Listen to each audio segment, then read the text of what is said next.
joining in 2007. NNOA has been one of my support systems since I was a midshipman. Transformational leaders are the bedrock of NNOA because they provide multiple avenues, and they provided me multiple avenues for professional development, mentorship, and have been invaluable in my career. Well, I think when it comes to being asked to step up for a leadership role, you got to think back to those that came before us. One of the sayings that I've learned along the way is called "lifting as we climb," and so I've been blessed for the last 26 years of active duty to reach the point of captain, and I know it's by the grace of God, and also the fact that a lot of people looked after me. So in order to make sure that the next generation is postured and prepared in order to lead at the level that we're going to need them to lead, I need to make sure that those that come after me have the experiences and stories and counsel that I may be able to pass on to them, so that their journey is a little bit more smoother than it was for me, because at the same time, those that came before me did the same thing for me, though. So it's all about paying it forward to make sure that the future leaders are well prepared to move forward. There was a junior officer that I worked with who was interested in engaging with a flag officer for mentorship. And I took that idea and leveraged the NNOA network to develop a mentorship session. And we centered it around building toughness and resiliency through adversity.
Yeah, John campaign, right? Yep.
Good morning and happy Friday Eve, and welcome to the 49th Annual Symposium Coast Guard Day. This is the day the Lord has made, and we will rejoice and be glad in it as we connect virtually around the world. I am Chaplain Takana Jefferson, the National Chaplain, and I'm here to bring the motivational moment. Today's scripture is, "He who began a good work in you will carry it on to completion until the day of Christ Jesus." Philippians 1:6 NIV. When Paul wrote this letter to the church of Philippi, he was imprisoned and nearing the end of his life. However, in the ultimate Paul fashion, he wanted to encourage the church who were having some issues of disunity and wavering faith. He wanted them to remain encouraged. Paul wanted them to realize the progress they had made so far and not to give up. As we know, Rome was not built in a day, and neither would their faith. It is a day-to-day effort of not giving up and adjusting to one's sail to the unexpected winds. Paul understood better than anyone that going against the grain and the status quo is challenging. Paul often sacrificed what could have been a comfortable life to fight what he believed in and what he felt God had called him to. And that was to share the life, death, and resurrection of Christ Jesus. A brand new ideal at that time in which people were losing their very lives. Paul wanted the church to know they are on the right track, even in the face of adversity and when life seemed most difficult. Paul reminds them that the work God has started in their life, no matter what happens, God will see it through until completion, whether it be in this life or the next. God would not fail them or never leave them. So this is the same for us, as our lives of growing and maturing is a process that none of us complete overnight or even in a year. It is an ever evolving good work that continues until the day the Creator calls us home. The same way the church faith is an ever evolving process, so are our hopes, our goals, and our dreams. Each day that we wake and work towards our goals is progress. We can see this as we work together in the efforts of the relevance of the NNOA. The good work has begun, and God will see it through to completion. All things from beginning to end has relevance and importance. It is a matter of investment in making the world better than you found it. Even if things are not evolving as fast as we had hoped or in the time that we wanted, be reminded of how much growth occurred since the very beginning. How much has changed for the better. Look at that glass half full and not empty. You know, you might not be where we want to be, but thank God we're not where we used to be. It's about celebrating the small victories, for we are all overcomers, and greater is He that is in us than he that is in the world. Amen.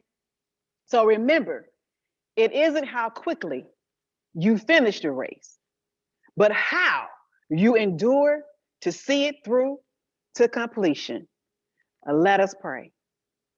God, our God of peace and unity, we are thankful for the opportunities given to us this day and every day to be the example of love, patience, and forgiveness you have shown to us. We ask that you bless this day 3 of the symposium as we lift up our Coast Guard, our guardians of the sea, on their day to inspire, inform, and encourage. May we be open vessels to receive what you have for us on this day. In the name of the one who has no respect of person, we pray, Amen. Semper Paratus, and don't forget to join us on tomorrow at 10 a.m. when the Deputy Chief of Chaplains and the Marine Corps Chaplain, Rear Admiral Todd, joins us for morning devotion as well as for his interview. Hope to see you there and enjoy your day. Go and be blessed.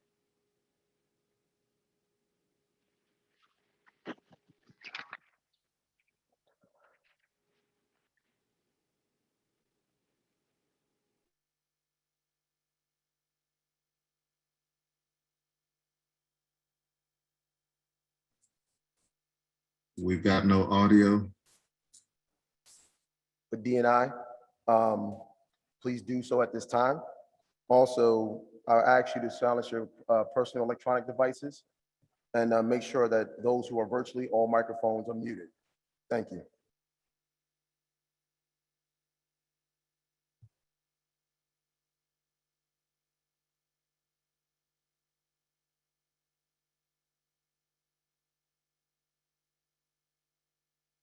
Good morning, ladies and gentlemen.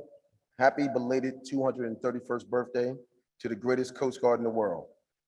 The Coast Guard, as the Coast Guard affiliate of the NNOA, or National Naval Association, we welcome you to our 49th annual NNOA Coast Guard Day session for this virtual symposium. My name is Commander C.K. Moore, and I will be your MC for today's opening event. I would like to extend an especially warm welcome to our distinguished guests participating in person and virtually on the Zoom platform.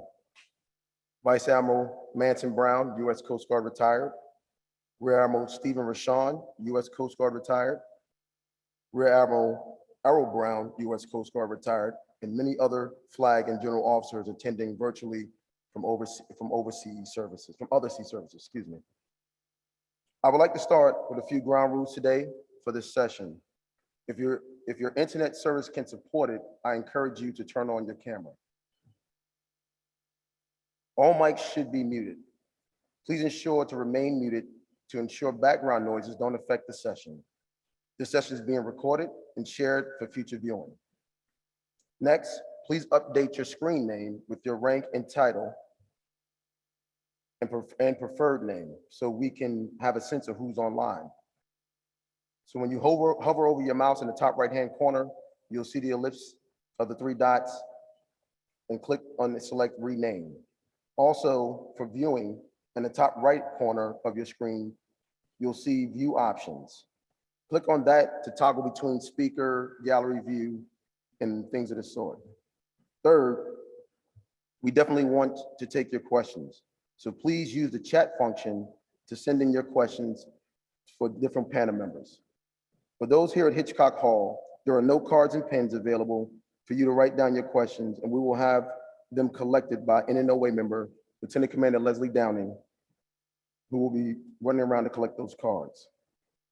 If you need one, please raise your hand so we can get one to you.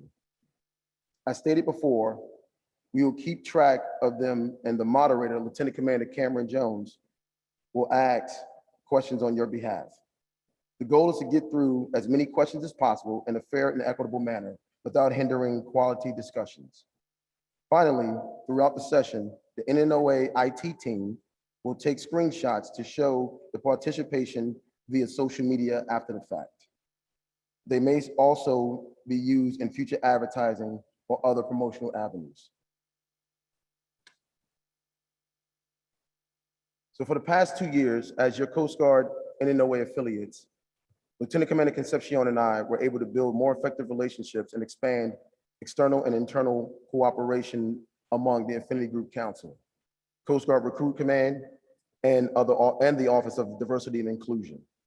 Specifically, utilizing the NNOA network to target and build strategic partnerships with schools that serve predominantly minority populations for diverse recruiting to boost diversity recruiting return on investment for the college student pre-commissioning program.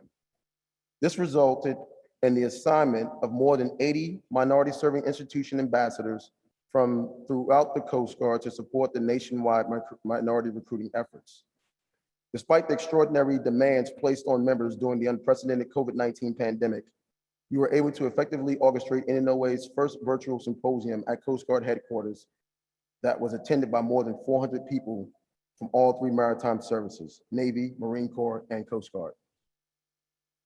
Coast Guard NNOA provided critical feedback into the development of the diversity and inclusion education program curriculum that is now being used to qualify more than 100 change agents throughout the Coast Guard as part of the Commandant's Diversity and Inclusion Action Plan.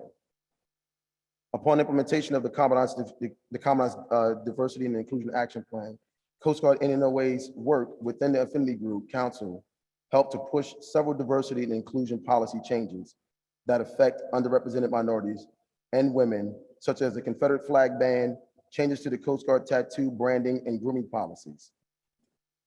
These changes were critical to remove recruitment and retention barriers for underrepresented minority groups. Over the past 2 years, our Coast Guard NNOA has set up more than 7 professional development town hall sessions that provided junior officer professional development, career management, and mentorship for more than 600 junior officers throughout the Coast Guard. The sessions also covered subjects such as leadership, personnel management, professionalism, writing effective officer evaluation reports, managing your record, promotion board preparation, and directly connected members with mentors. So as we begin and look to the arrival of the official party, it is now my pleasure to introduce our moderator for today's session, Lieutenant Commander Cameron Jones, who currently serves as the Executive Assistant to the Deputy Commandant for Operations. Lieutenant Commander Jones is a 2011 graduate from Officer Candidate School via the Coast Guard Student Pre-Initiative, C-SPI program. She holds a Master's in Arts in Industrial Organizational Psychology from North Central University and a Bachelor's of Arts in Psychology from Spelman College in Atlanta, Georgia.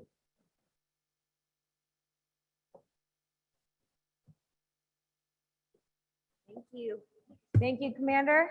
Really appreciate the introduction, and it's such a good honor to be here with you guys this morning.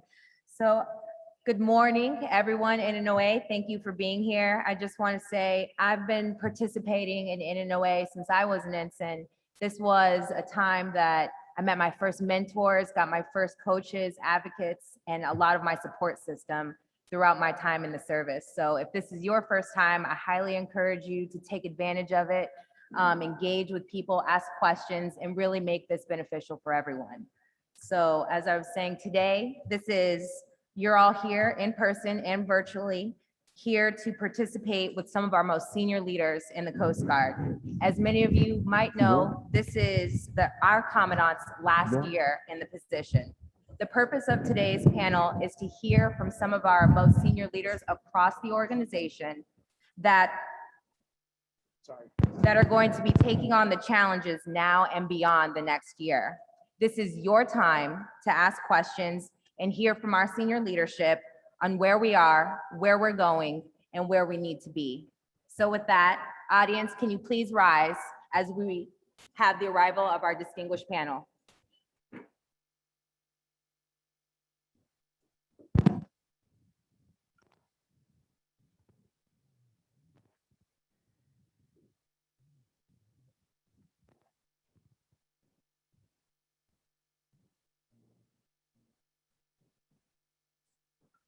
Seats, please.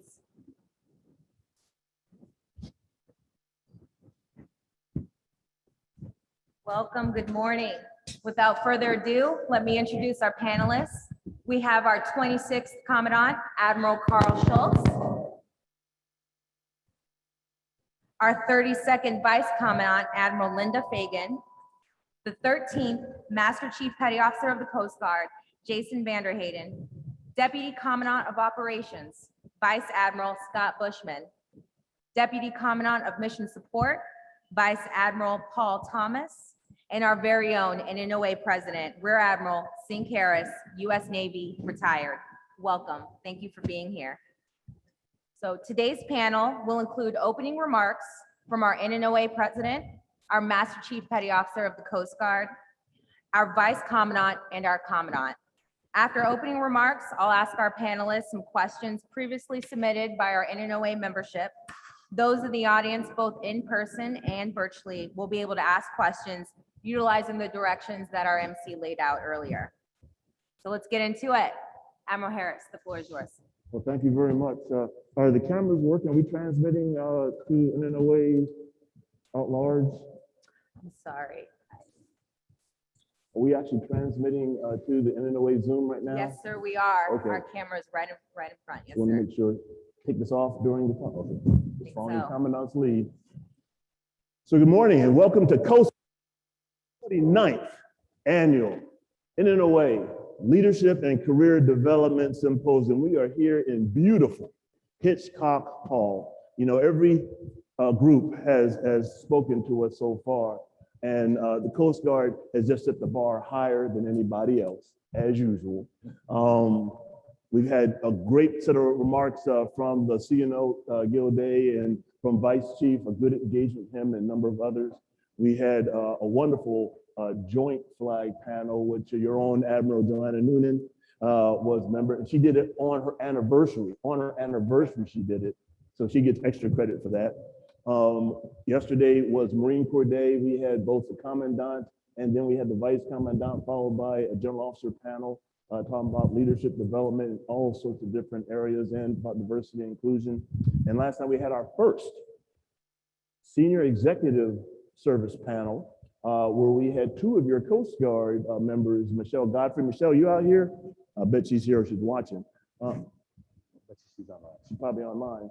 And Al Curry talk about that because you know how important it is to understand the relationship and build a relationship between the civilians and the uniformed service, you know, in all of our services. So we've had a great set of panels. Over 360 members have clicked in so far. The number keeps growing every day. I already saw we started higher today than we started with any other previous days in our initial kickoff. So it's a great day. You know, my wife and I were thinking about this Commandant Admiral last night. And she says, so let's look around the world for a second. We've got storms in the Caribbean that are causing even more devastation to a beleaguered populace in Haiti following that earthquake, yet another terrible thing. Coast Guard's involved there. We've got wildfires out west. We've got flooding in China, flooding in Europe, and flooding in many parts of the United States. Again, Coast Guard's involved out there. We've got, and I probably get it wrong, but Admiral Fagan will correct me on this in the proper pronunciation, unregulated and illegal fishing, which is causing destabilization of fragile states around the world. We've got Afghanistan in crisis. I don't need to go any farther. We've got the continuance of drug and human trafficking going on in this world. All this with a backdrop of COVID, the rage of the Delta variant, And we just got finished talking to Mick Poggin and I about misinformation, which continues to be a challenge to get anything sane to come out. And a backdrop of cyber mischief. You know, here's this week's copy of The Economist, China's attack on tech. And we know that they're not the only ones who are causing cyber mischief. So with all that going on, my wife says to me, you know, the United States Coast Guard doesn't get credit for all the work it's doing. It's got to be the most overworked, underfunded organization in the United States. I mean, you Navy guys got plenty of money. Shouldn't we be doing more? And shouldn't they get the word out more in the Coast Guard? So I said, yeah, honey, you're right. Yeah, we talked about that. But she also said, so with all this going on, why would the Coast Guard, why would senior leadership, why would we have this forum spending time talking about diversity and inclusion? Why is that important in this context of all these other problems going on? So I'll throw that nice, fat, happy thought out there to start with. Because I don't know about you, I get challenged with that all the time as the president of NNOA. And I've got my answer. I'd love to get that be part of your perspective too. So thank you for inviting me. Thank you for this lovely venue, and thank you, United States Coast Guard, for all you do to save lives here and around the world every day. Thank you, sir. Thank you. Thank you, Admiral. Next, I offer the floor to Master Chief. Thank you.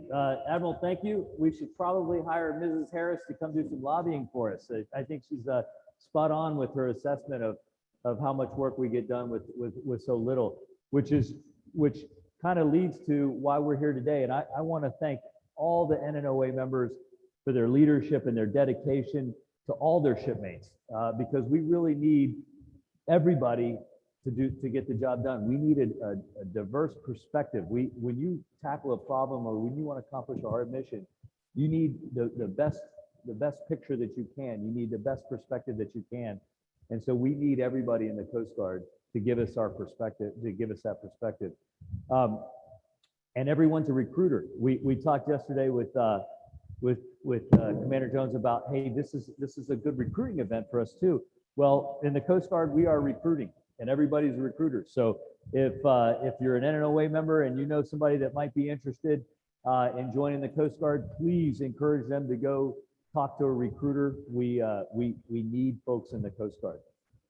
The reason I'm here and the reason I'm really honored to be here is because of the relationship between the chief's mess and the wardroom, and the importance of having chiefs that understand why having a diverse perspective when you're solving problems, tough, difficult problems, and all the work that we need to do, why that's so important. And I tell you, a good officer makes for a good chief's mess, and vice versa. If you have a good chief's mess, a lot of times you're going to have good officers, particularly junior officers, in their role of mentoring, the chief's role of mentoring junior officers. So I work very hard to help our chief's mess understand the importance of having different perspectives and asking people and making sure that you're intentional about when you're talking about problems affecting the ship, problems affecting the unit, problems affecting the Coast Guard, that you bring that people with different perspectives to the table so that they can share their ideas. And I'm honored to be here today to help promote NNOA. We have in the Coast Guard, we have what we call EPIT. We have an enlisted, we call them enlisted persons in connection. They're kind of an enlisted group of folks that are really interested in making sure that we have the best Coast Guard possible. And I'll talk later on offline with you about it, but I think they would be a good addition to perhaps an augmentation or another arm of NNOA. And on the enlisted side, they're just an amazing group of people. So honored to be here with you. Thank you for the opportunity. Thanks for the question. And thank you to all the NNOA members for all that you do to help the entire Coast Guard. Thanks, Master Chief. Really appreciate you highlighting the importance of our relationship between our officers and enlisted. Looking forward to your continued perspective throughout this. Next, we have our Vice Commandant. Thanks, Commander Jones and Sink, Master Chief, Commandant. It's really a pleasure to be here, engaging with NNOA, one of our most enduring affinity groups, and it's really just awesome to see how much the relationship has grown and matured in the time that we've been engaged with NNOA. Hey, so I'm really excited to be here as the Vice Commandant and, kind of reflect on some of the steady progress that we have made as an organization, as a learning organization that takes time to study our internal processes and policies and work to, understand where we may have, barriers that are preventing minority groups from serving successfully in the Coast Guard. Before I talk a little bit about the underrepresented minority RAND study, I want to echo Master Chief's comments with regard to, everyone's a recruiter. Not only is everyone a recruiter, every one of us has a role in retaining that talent that we bring in. Right? We are in the people business, and we win this individual by individual at the most, from the commandant all the way down to the most junior levels, and each of us has a role in not only attracting that talent to the organization, but then retaining that talent. And people remain, right, when they have given meaningful work that is valued, and they see themselves contributing to a higher purpose, and we each have a role in that. So the RAND underrepresented minority study was released last week, really with the intent, and if it's out and available online. There are 40 recommendations in it that look to help us understand some of the barriers that our underrepresented minorities may face as they come into the service. So the challenge now in front of us is turning into action those 40 recommendations. Action in a way that then is, meaningful and tangible to the kind of change that helps us, again, attract and then retain the full diversity of the, society that we're attracting our talent from. The Personnel Readiness Task Force, right, that was set up after the RAND Women's Retention Study. We've made a decision to retain the Readiness Task Force for the foreseeable future to help us get after some of the action that we're going to need to take with regard to URM. The Personnel Readiness Task Force has been really instrumental in driving change consistent with the Commandant's intent of eliminating barriers. So things like some of the tattoo policy changes, the female hair standards, the nail policy, parental leave, body composition. Those are all changes in policy that have come as a direct result of the Commandant's tasking to us as an organization to begin to eliminate barriers that don't bear any meaning with regard to what it means to serve successfully. So I'm really excited about the work we've got in front of us. My commitment is we're going to keep our foot on the gas, right? We can't just say, oh, this is interesting. We really now need to translate some of those recommendations into meaningful change. And again, this isn't just a Commandant issue or a senior leadership issue. Each and every one of us owns this for the organization, because it really gets at fundamentally who we are and our culture is, and how we, again, how we recruit and retain talent. Thank you. Thank you, Admiral, for the points. Admiral Schultz, your remarks, sir. Hey, thanks. Good morning, Cam, and thank you for moderating our panel this morning. And I want to thank Admiral Harris. A, thanks for your friendship. B, thanks for working with us to do this sort of in-person hybrid event with NNOA here a little bit. I think it's important. My intent to want to do something a little bit. We did something last year in a hybrid forward. This is important dialogue. I think some of these dialogues, the videos are great. We can send something in there, but I want to signal that this is commander's business, but not the senior commander's business. It's Coast Guard leadership business. And I think we've, sent a pretty clear signal across the top ranks. And I sense nothing but commitment and oars in the water to want to move the ball forward, as the Vice and the Master Chief talked about. You brought up a point through the lens of your wife, and I would say, yeah, I don't think the Coast Guard's ever been more subscribed on more challenging issues in the last few years. Yet this remains, we're a frontline operational organization that America has high expectations for, but we also got to be the best organization the taxpayer enables us to be. And that's the same conversation. So I look at it through the lens and say, what armed force interacts more with the American public than the United States Coast Guard? A lot of our DOD men and women, sisters in arms, a lot of it's an away game, and increasingly an away game for us as well here, but we're home interacting every day. So if there's an organization that we're as the cloth of the nation that should look like the nation, it's the Coast Guard. And I want to thank NNOA for the partnerships. I want to thank Roberto Concepcion and CK Moore for your leadership as our key interfaces with NOAA. There's a lot of work that went together to pull today's event together, to pull all the Coast Guard panels together. And I just got to tell you that it's energizing to me to know we got, recognized leaders within the organization that want to be part of your organization. So thanks, Sink. And what I want to do, Sink, was a little bit, as I go down the list, and I did this years back, and it's sort of healthy. Sometimes you go back to those things but you just want to refresh your perspective. I went back to your guiding principles right in a way.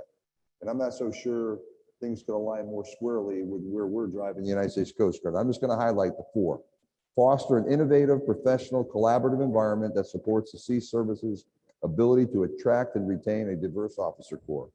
Second, support and influence diversity and inclusion efforts in the sea services. Third, provide professional development and mentorship opportunities. And 4th, partner with professional organizations and community influencers to attract diverse talent in our recruiting efforts. I mean, that is in the wheelhouse.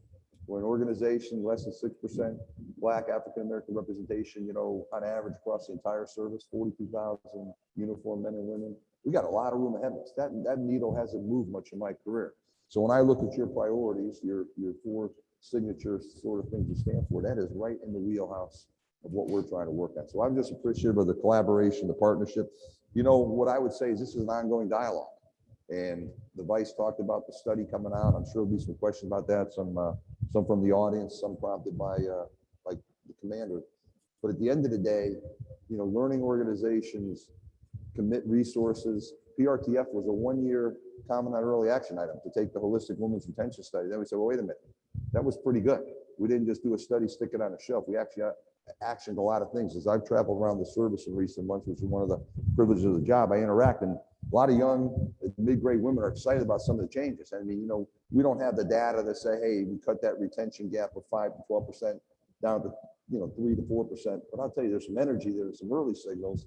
We got to do the same thing with this RAND study for underrepresented minorities, a holistic study. A lot of work. Linda talked about 40 action items. We got to winnow those down to what are those quick hitters, early successes, what are those big ones that take some resources. What I'll leave you with, Sink, is, we've committed, I think when I came into the job in 18, the 19 budget was already, we were spending about $650,000 on D&I initiatives in Coast Guard. We bumped that up to $6 million in 20, 12 million in 21, 14 million proposed in the 22 budget. So we look at the last 3 years of budget, about $32 million going towards this body of work from a baseline of about 650K was our standing sort of repetitive norm over years. So we are, arguably trying to put our money where our energy and our hearts are. And that said, we're an organization, as everyone in the in the room knows, and folks watching online, there ain't a whole lot of extra capacity as we're responding to Haiti, as we're pushing the Healy across a historic Northwest Pass, as we're dealing with the counter-narcotics fight, as we get national security cutters across the globe. So this is Commander's business, as is Commander's business. We don't operate through multiple geographic combat commands. We support the commands. We operate through 2 area commanders with Fairley and the Vice Admiral Bushman, Admiral Fagan to my left and right here. They can attest for your pack and land air staff aren't that robust. And we're running the entire Coast Guard operations there. My role is a little different, that I'm not just a service chief, the man, trained, and equipped. I am also the senior operation commander. So we all have a lot on our plate, but this is on our plate, taking up a sizable portion of that plate because it's important business to the nation. So let me turn it back to Cam. There's a lot of things that I think we can cover, a lot of ground. I know there's a few questions that came in ahead of time. So Cam, why don't we turn it back to you and take it around the horn here. Yes, sir. Well, thank you, Admiral, and the rest of our senior leaders for laying the foundation. Now for the moment that the rest of you all have been waiting for. Let's get into it. My first question is for Vice Admiral Thomas, our Deputy Commandant of Mission Support. Admiral Thomas, the U.S. Coast Guard Holistic Study and Analysis for Recruiting and Retention of Underrepresented Minorities was released last week, as our Vice Commandant spoke about. How might the responses and recommendations inform changes to Coast Guard policy? First, I want to thank the NNOA for this opportunity. I always enjoy my opportunities to interact with both the membership and the leadership of NNOA, and I come away energized and really better for it. We are excited about the release of the URM study. You should know it's been about a 2-year process, and We didn't just wait 2 years and get the report. We've been working hand in hand with Rand. And so we've already begun to action some items based on the results of the study. I would like to, kind of reemphasize what both the Commandant and the Vice said, which is we are a learning organization. You should know, because I've seen some reporting in the press that's been inaccurate, that, we asked for this study. This was not a study that was directed by an outside entity for the Coast Guard to undertake. It was directed by the Commandant to undertake this. And so that's why we're really excited to get after it. If you haven't read it, or you probably might not have had a chance yet, it's pretty long. There's a lot of statistical information in there. I really encourage you to read chapters 3 and 4, if nothing else.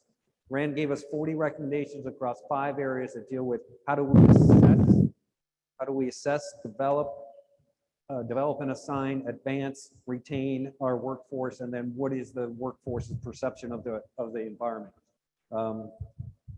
Some of those recommendations we can get after quickly, because just like we found with the women's retention study, there's some misperceptions out there that absolutely slow people down. And if you read some of the comments that were made in the focus groups, you'll read them, you'll go, wow, that's just not right.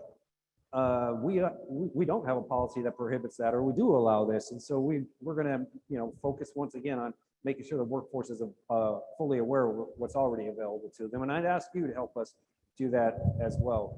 Certainly the report illuminates some policies that impact different groups differently. And there's opportunities for us to eliminate those disparate impacts. One example the Vice didn't mention was branding.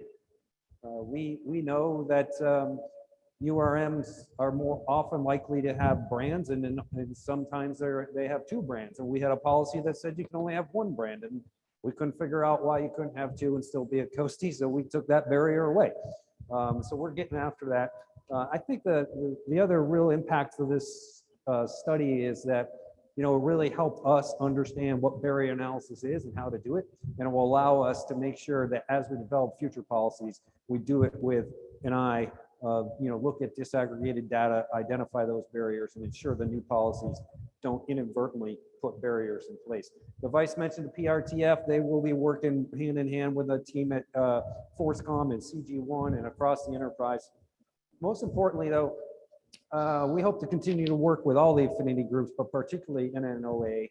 As you read the study, as you come up with ideas of ways we might continue to remove barriers, and as we develop policy and ask for your review and comments, I think NNOA is going to play a really important role as we action this camp. So thank you. Thank you. I think I know I'm glad to hear us say and talk about us being a learning organization. I know a lot of us are really excited to hear the meaningful outcomes that will come from these results. So thank you, Admiral. Our next question is for Admiral Bushman, our Deputy Commandant of Operations. Sir, the Coast Guard seems to be involved in so many different areas these days. What new opportunities or emerging trends do you see that will challenge new leaders? How can someone like me and a lot of our junior officers coming up the ranks in the audience today position themselves to be successful in light of the new opportunities or emerging trends? Hey, Cam, thank you very much. Great question. Before I get to that, Admiral Harris kind of posed a question to all of us of, with all the things going on in the world, all the things the Coast Guard is involved in, why is this important? Because it is important, right? It's important to me as a Deputy Commandant for Operations that we have an inclusive and diverse workforce, that we continue to improve that for successful operations, and it's important in the future. And I will tell you, as a member of Admiral Schultz's leadership team here, we spend a lot of time talking about this because this is an important issue for Coast Guard operations.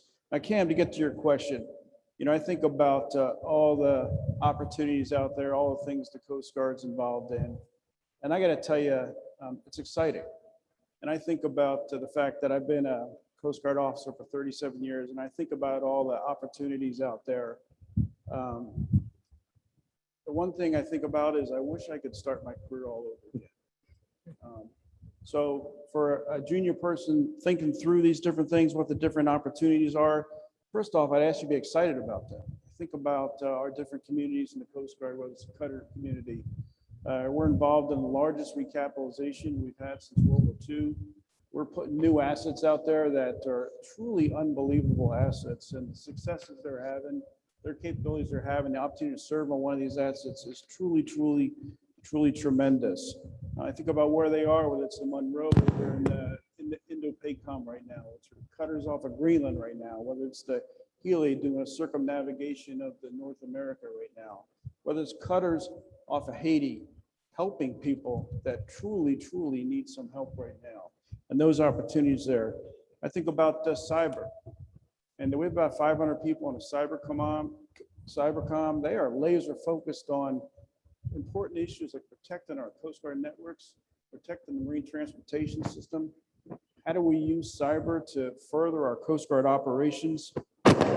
Think about our prevention workforce, whether it's our marine inspectors, whether it's our folks working in waterways, whether it's our investigators.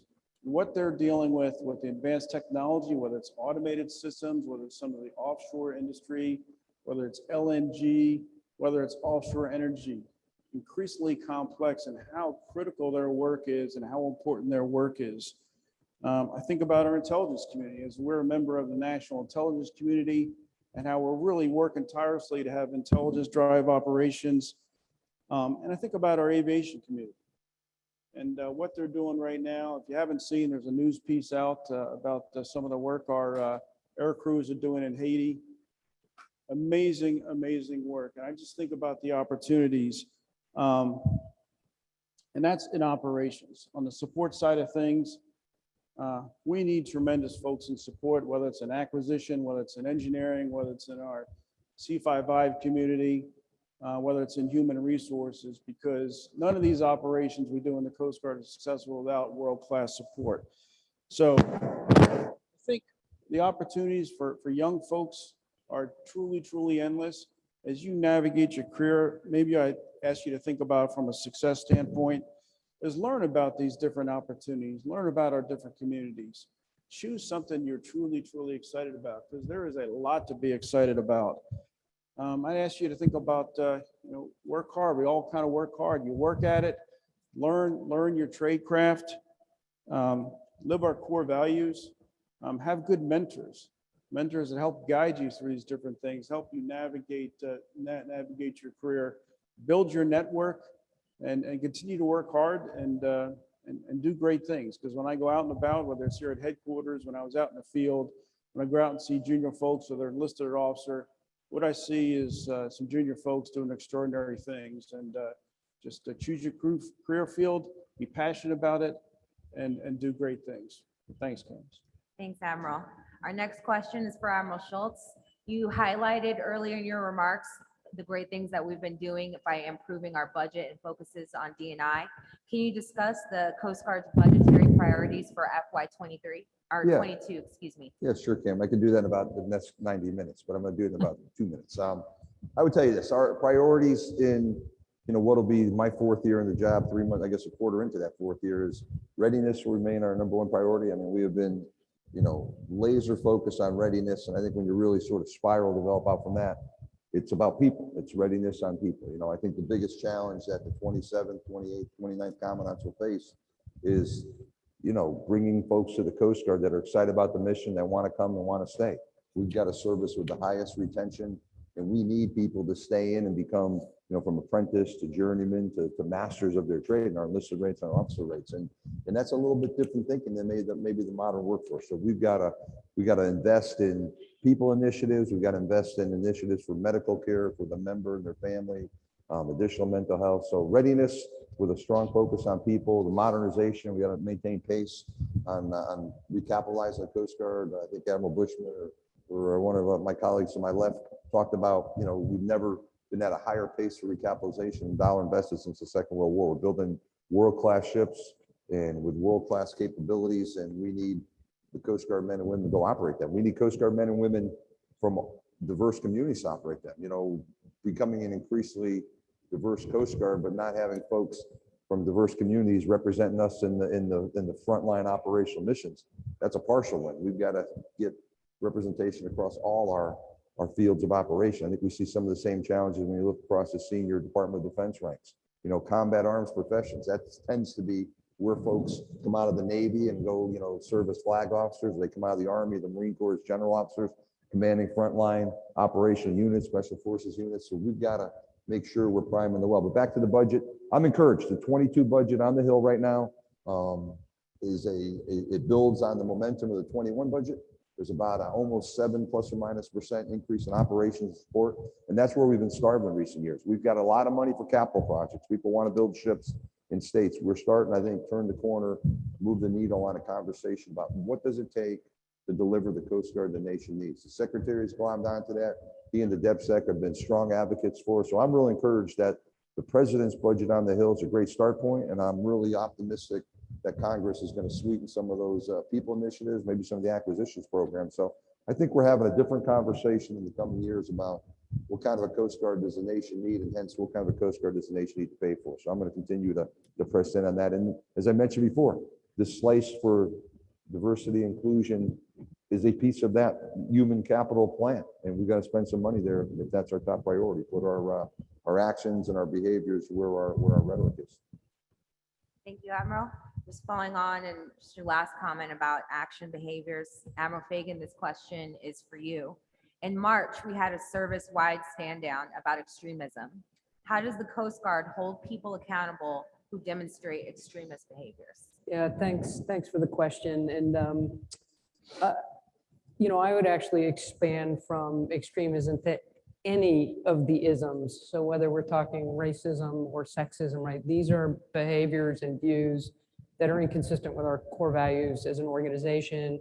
They degrade our unit readiness and individual readiness and are just not acceptable in the workplace. And so, to that end, we, when it is identified, we need to ensure that there's accountability and, disciplinary follow through for individuals that have engaged in that behavior. CGIS and their insider threat program are really important tools for us as we, work to ensure that we don't have members engaging particularly in extremism behaviors and thoughts.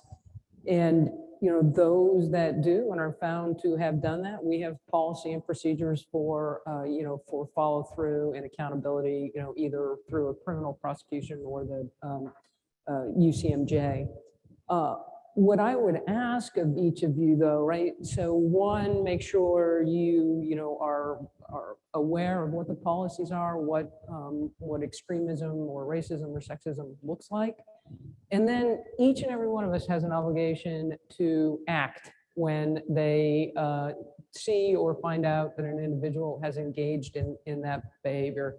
Because too often, it either gets unnoticed or uncommented on. And so identifying it and raising the issue is really it's a key component, and each of us owns that, right? So often, the behaviors that are inconsistent with our core values and erode that readiness, they're happening, when the senior people aren't around, when the chiefs aren't around. And so each of you has absolutely a critical role in helping eliminate those behaviors from the service. So again, the policy is in place. Extremism, any of the isms, absolutely inconsistent with who we are as an organization, what our core values tell us with regard to respectful professional behaviors in the workplace. And it's incumbent that each and every one of us understands it and works to identify it and eliminate it if you do see it happening. Thanks. Hey, Cam, if I could just jump in. So I suspect the question or part of the question might be, so what's next? So we did a self-launched stand down on extremism ahead of our DoD colleagues by 31 March. And I think that was great. The senior staff, the CAG, the programs put together a commander's toolkit. And we're trying to figure out what's next. Do I think we have an extremism problem in the Coast Guard? I don't know if we have a problem with the Coast Guard. I think we have folks with some extremist views. Yeah, probably so. When I look across the ongoing FBI investigations of the events on January 6th at the Capitol, and you look at the representation of veterans and military in the nation compared to the folks that turned out that day and the ongoing, potential criminal cases are going, there's a high preponderance. It's disproportionate for the representation. So I don't kid myself to think we don't have that in the ranks. What we're working on is we're benchmarking with what DoD is doing. We're trying to figure out what those next steps are. To just foot stomp devices. We had a extremist in our ranks that our own insider threat person identified, and that person is spending 13 plus years behind bars in a landmark case with not actually actioning or manifesting his ideology, but for his ideology and some other crimes about drug use and illicit weapons. So we're serious about this, and we're kind of figuring out what are those next steps after our stand down. It's been a few months, but that's the hard part. DoD is struggling with the same thing about how do you sort of tackle this, but it's on the SecDef's mind. It is on my mind. It's on our secretary's mind. So we will continue to press into that space to make sure we're informing our workforce and we're giving our workforce tools. If we have this scourge in our ranks, we want to rid it. If I may, Commandant, please let NNOA be part of the solution in that, one of the things that we bring is a venue, like be it at the national level like we're doing now, or at the local level or different chapters, for that conversation, that ongoing conversation, that understanding. Look at our logo, and even though I know it's old by current standards, it still's got all the colors of the rainbow for a reason. This is designed by our initial. You can't tell male from female. You can't tell gay from straight. You can't tell this from that. And it was done that way for a reason, is to bring people together, to have that conversation, expand and understand. Your symbol is a symbol of togetherness and collaboration. We've tried to ban divisive symbols, the Confederate battle flag. We made that a prohibited item in the Coast Guard. There's no ambiguity about this thing. So where we see opportunities to drive negative behaviors and mindsets out of the service or symbols, we're working hard at that thing. So let us be part of your solution. You got it. Thank you. Thank you. The next questions for our Master Chief. I'm interested to hear your perspective, especially as we're looking at new ways to advance and promote our senior enlisted personnel. The question is, what is the service doing to ensure we retain top minority talent, have a robust pool of future leaders that reflect our diverse nation? Are there any other mechanisms in place to make diversity a priority for our candidate pools? Thank you, Commander. So, people join the Coast Guard because they like the missions and they like what we do, and they stay. They stay, but they stay for the people. Usually, they like what they do, but they stay for the people. People leave organizations because of their because of their bosses, and they stay with the organization because of their bosses. I can tell you, when I had about 10 years in, I had a bad boss, and I almost left. And then I got a good boss in, and I was like, oh, I want to stay. I love this. So we're trying to grow leaders that understand the respect part of honor, respect, and devotion to duty. And one thing that we've done, and I brought a little show and tell here, and the Office of Leadership, please don't hate me, but I'm going to give a little sneak peek here. We haven't updated our leadership competencies in quite some time, but we're about to release an updated leadership competency, which really gets after some of the discussion points and signifies the importance of cultural awareness, leveraging diversity to solve problems. Those types of things are in our new leadership competencies.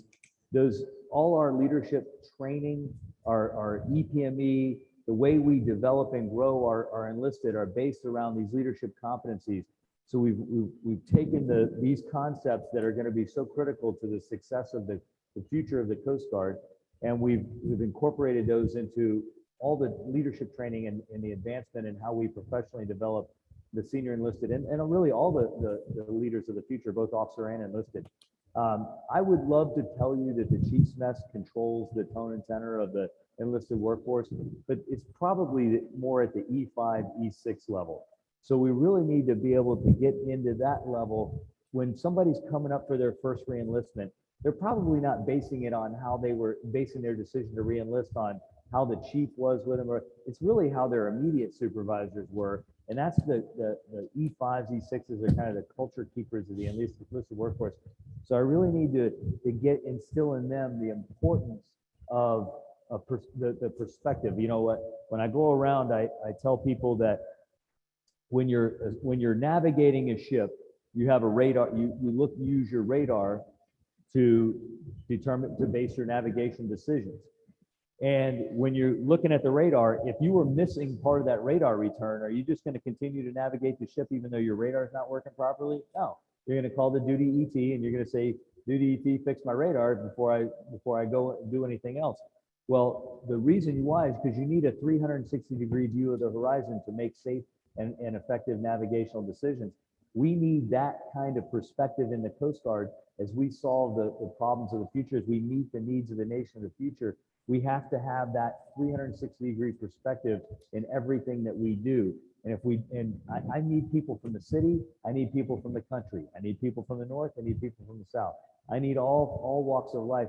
When we're creating policy that's going to retain our talent, I need that broad perspective, and I have to instill that into people because they get kind of mired in their day-to-day work. But it's bigger than that, and they have and everybody in this organization has a role in retaining the talent. And we're getting after that.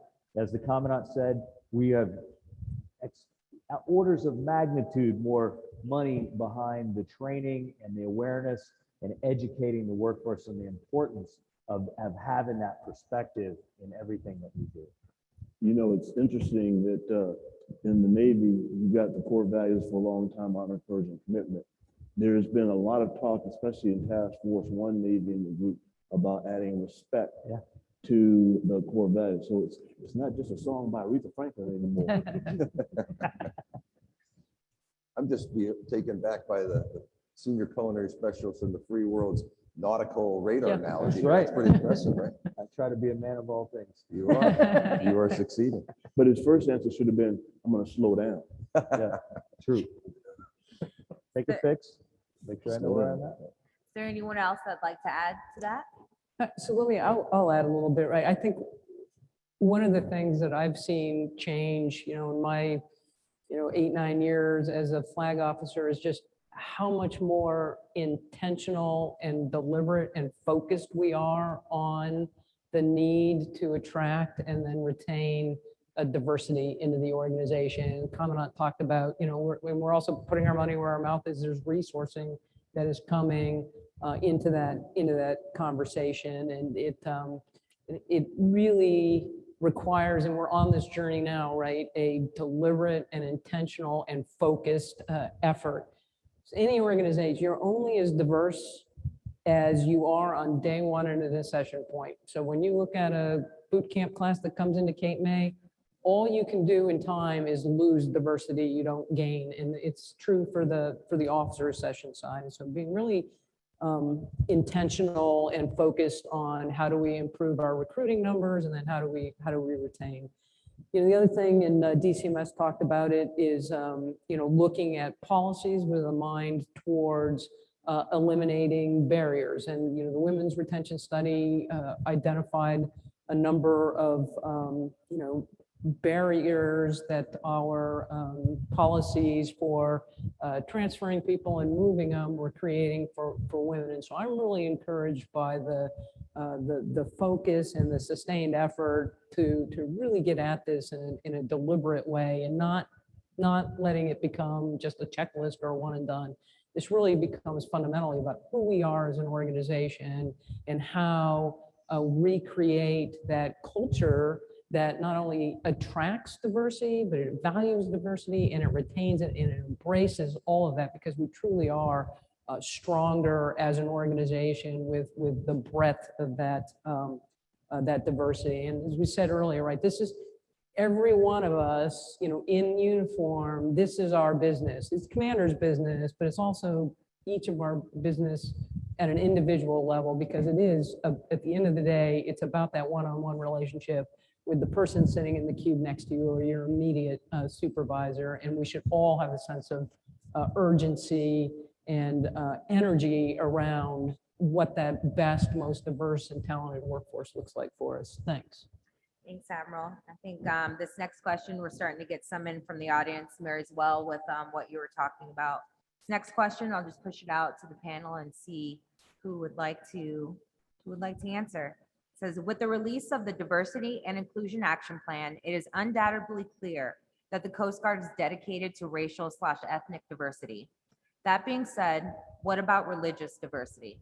I myself have found it hard to wear religious garments in uniform, as I've previously been told to remove them or had really insensitive things said to me about me as a result of me wearing these garments.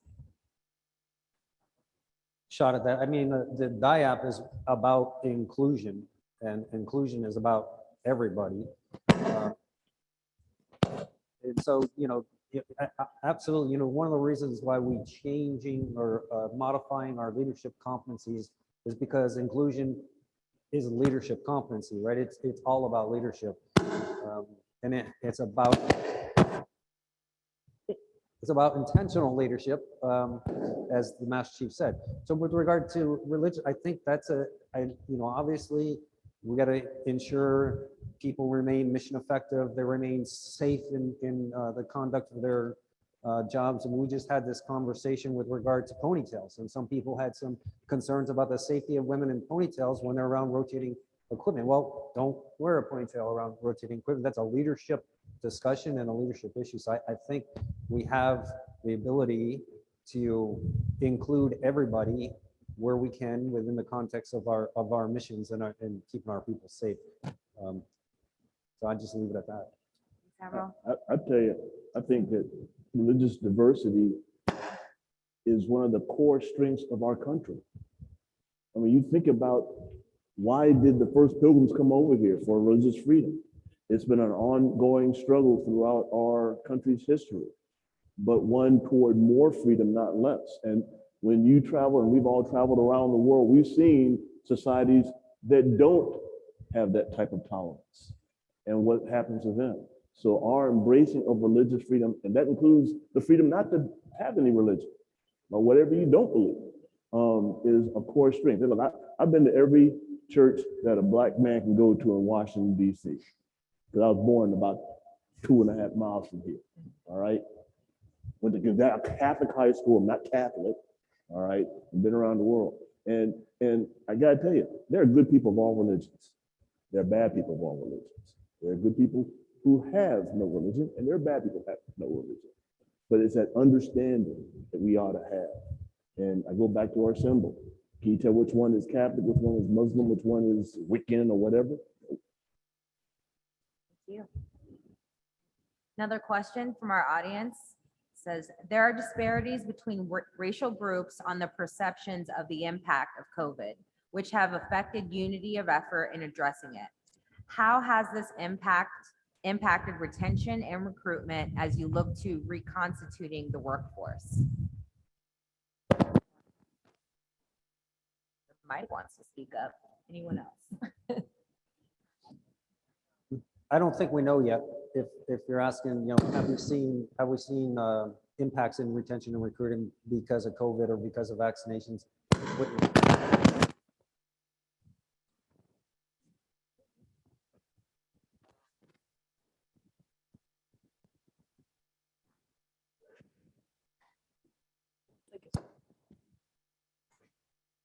Yeah, okay.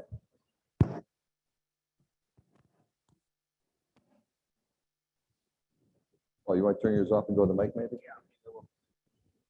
So the question is, have we seen impacts because of COVID in our recruiting and retention? So obviously we've had difficulties recruiting just because it's hard to get out and see people, and we've had a hard time filling the bus to Cape May. But I don't know that that's because of disparity in how COVID is viewed or the perceptions of COVID, and we have not seen impacts to our retention yet. Now, it's yet to see what happens when vaccines are mandatory, if that occurs. But I would say right now it's too early to really answer that question to any degree of certainty. Yeah, and Cam, on a related note, recruiting has been challenging. We've had a 3,600 goal on the ETAP. That's the goal. We didn't hit that. We got in the high 2000s. We have a 4,000 goal this year. I think we're going to come in around 3,200. I made a comment to the team, CG1 team. I said, boy, if we broke 3,000, I would spike the football. I really thought if we broke 2,700, that'd be a win. I think we're going to come in around 3,200. So the recruiters are working hard. We've looked across this COVID environment. We talked a little bit about decisional agility. And don't get stuck to a bad decision. inordinately long if the facts are changing. We did some things with the campaign to retain. It would then be about 300 people. 300 people is not a lot of people, but 300 people towards a 4,000 person goal, you're approaching 8-9% there. That's a big deal. So we went back and looked at folks that had decisions to leave the Coast Guard. Now suddenly the world around changes today. Might you be interested in staying in the Coast Guard? We kept some pilots that way. We kept some folks in critical ratings that way. So I think as the vice used the term intentionality, we have tried to take that same intentionality to the human, recruit, retain conversation during the COVID environment. Folks are on the fence. There's still some uncertainty. So we would love to have a conversation, and the system gets a little uncomfortable. Well, we're giving this person a little more choice. Well, let me tell you, to get that one E6, how many young men and women go through the gates of Cape May, stay in our ranks successfully at 4 years, stay in our ranks to the 6, 7, 8, 9 year point? I think we're getting a little smarter to say, hey, a petty officer with skills is a pretty special commodity, and it takes 5 or 6 to get that. Now, for that petty officer changing life circumstances, maybe you need to step out of active duty because it's not compatible with a spouse's career or a sick person. How do we make the reserves more attractive? I think it's about permeability. I talked about the workforce and, and a little bit how you recruit into, diverse into our senior ranks, but really we got to be a more permeable workforce. I had an example of a young lady in Grand Haven week before last who's just a rock star MK, but she joined to be an MK at 19 years old and was single. Now she's a mom with a Coast Guard spouse, a little bit of a medical circumstance with one of her children, and suddenly staying an MK with a sea duty requirement up there starts to look pretty onerous and might be a decision to leave. I said, hey, before you decide to, hang your hat up and go out, let's figure out, is there some way in the reserves? She's like, well, could I change the ratings? And, used to be, well, maybe not, but maybe we have to think differently. So I think this is a wide open space. The CG1 team, Vice Admiral Thomas and Rear Admiral Noonan are working real hard on this ready workforce 2030. There's going to be a lot of discussion in there, I think, that gets after that question. Here, it's a bit about the racial disparities, and there's some truth to that. I think we're looking at this through a very holistic lens, and I think we've taken an approach. If we have a member, regardless of their demographics, and they have a special circumstance, doesn't want them to come back to work, we don't want to lose that member right now. We want to be very, so if that's based on your perception as a black man, black woman, and higher preponderance of COVID in your community or higher risk, let's have those discussions. Let's not have that person leave the Coast Guard because they don't feel like we're sensitive to those perceived or real differences in communities. And the history of our nation is sort of wired and kind of riddled with this kind of stuff. Thank you. Yes, sir. Maybe to add on what the Commandant said, maybe from my perspective as the Deputy Commandant for Operations, I talked a little bit about some of the opportunities, emerging trends. And what I see, maybe take something like cyber and exciting, big investment in folks. Somebody that works in the prevention field and the work they're working on in terms of autonomous vessels or LNG or many different things. We're investing in that workforce. And I will tell you that what that means is those folks have marketable skills and they can go do something else, and they're in high demand because they're extraordinary performers and they have some great training we're giving them, some great skills we're giving them. So I think it's our job as leaders here, first and foremost, to make people want to stay in the Coast Guard, right? Because they enjoy what they're doing. They have the right environment that they can succeed every day they come to work, that they're part of something bigger than themselves. But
Good afternoon, everyone. This is Lieutenant Colonel Thomas. Please bear with us as we work with the Coast Guard to get their comms back up. Thank you.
I am Lieutenant Colonel Kalila Thomas, United States Marine Corps.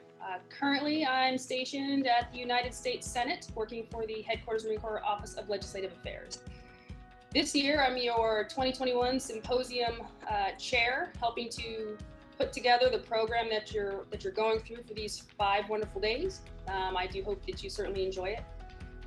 The reason I volunteered to serve as a Symposium Chair is because I was asked. A good friend of mine, was looking for someone to take on that task, and I wanted to give back to an organization that has given a lot to me over the past 20 plus years. Hello, my name is Lieutenant Commander Koa Thomas. I currently serve as NNOA's Recruiting and Accessions Committee Chair, or RAC. I am a NNOA Life member joining in 2007. NNOA has been one of my support systems since I was a midshipman. Transformational leaders are the bedrock of NNOA because they provide multiple avenues, and they provided me multiple avenues for professional development, mentorship, and have been invaluable in my career. Well, I think when it comes to being asked to step up for a leadership role, you got to think back to those that came before us. One of the sayings that I've learned along the way is called lifting as we climb. And so I've been blessed for the last 26 years of active duty to reach the point of captain. And I know it's by the grace of God, and also the fact that a lot of people looked after me. So in order to make sure that the next generation is postured and prepared in order to lead at the level that we're going to need them to lead, I need to make sure that those that come after me have the experiences and stories and counsel that I may be able to pass on to them, so that their journey is a little bit more smoother than it was for me, because at the same time, those that came before me did the same thing for me, though. So it's all about paying it forward to make sure that the future leaders are well prepared to move forward. There was a junior officer that I worked with who was interested in engaging with a flag officer for mentorship. And I took that idea and leveraged the NNOA network to develop a mentorship session. And we centered it around building toughness and resiliency through adversity.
Leadership, law enforcement, life-saving. These aspects drive the bosun mate specialty in the United States Coast Guard. As the largest enlisted career field in the Coast Guard, The bosun mate specialty offers unique opportunities to become a strong leader, a skill that will pave your path to lifelong success. The journey to becoming a bosun mate begins with a 14-week course in Yorktown, Virginia, where you will learn the basics of boat operations and establish a foundation for a future of leadership opportunities. Post-service careers may include positions in management, law enforcement, and the maritime industry, just to name a few. Learn more. Take action now. Visit gocoastguard.com.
Trying to get after or harassing behaviors as a means of preventing sexual assault, but also as a means of changing culture.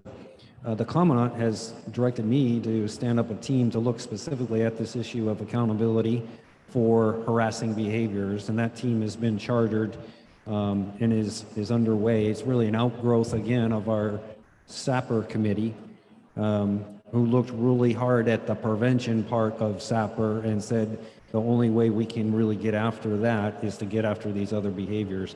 And so that team has written an instruction that is talks about how do you hold people accountable for harassing behaviors where in the past maybe it didn't happen or it didn't happen consistently. But what accountability looks like is an environment where the unit leadership has made people feel comfortable and safe to report. It looks like investigations that are done with well-trained investigators, and we've improved our training for our investigators, our TTP. We have a cadre of investigators out there now.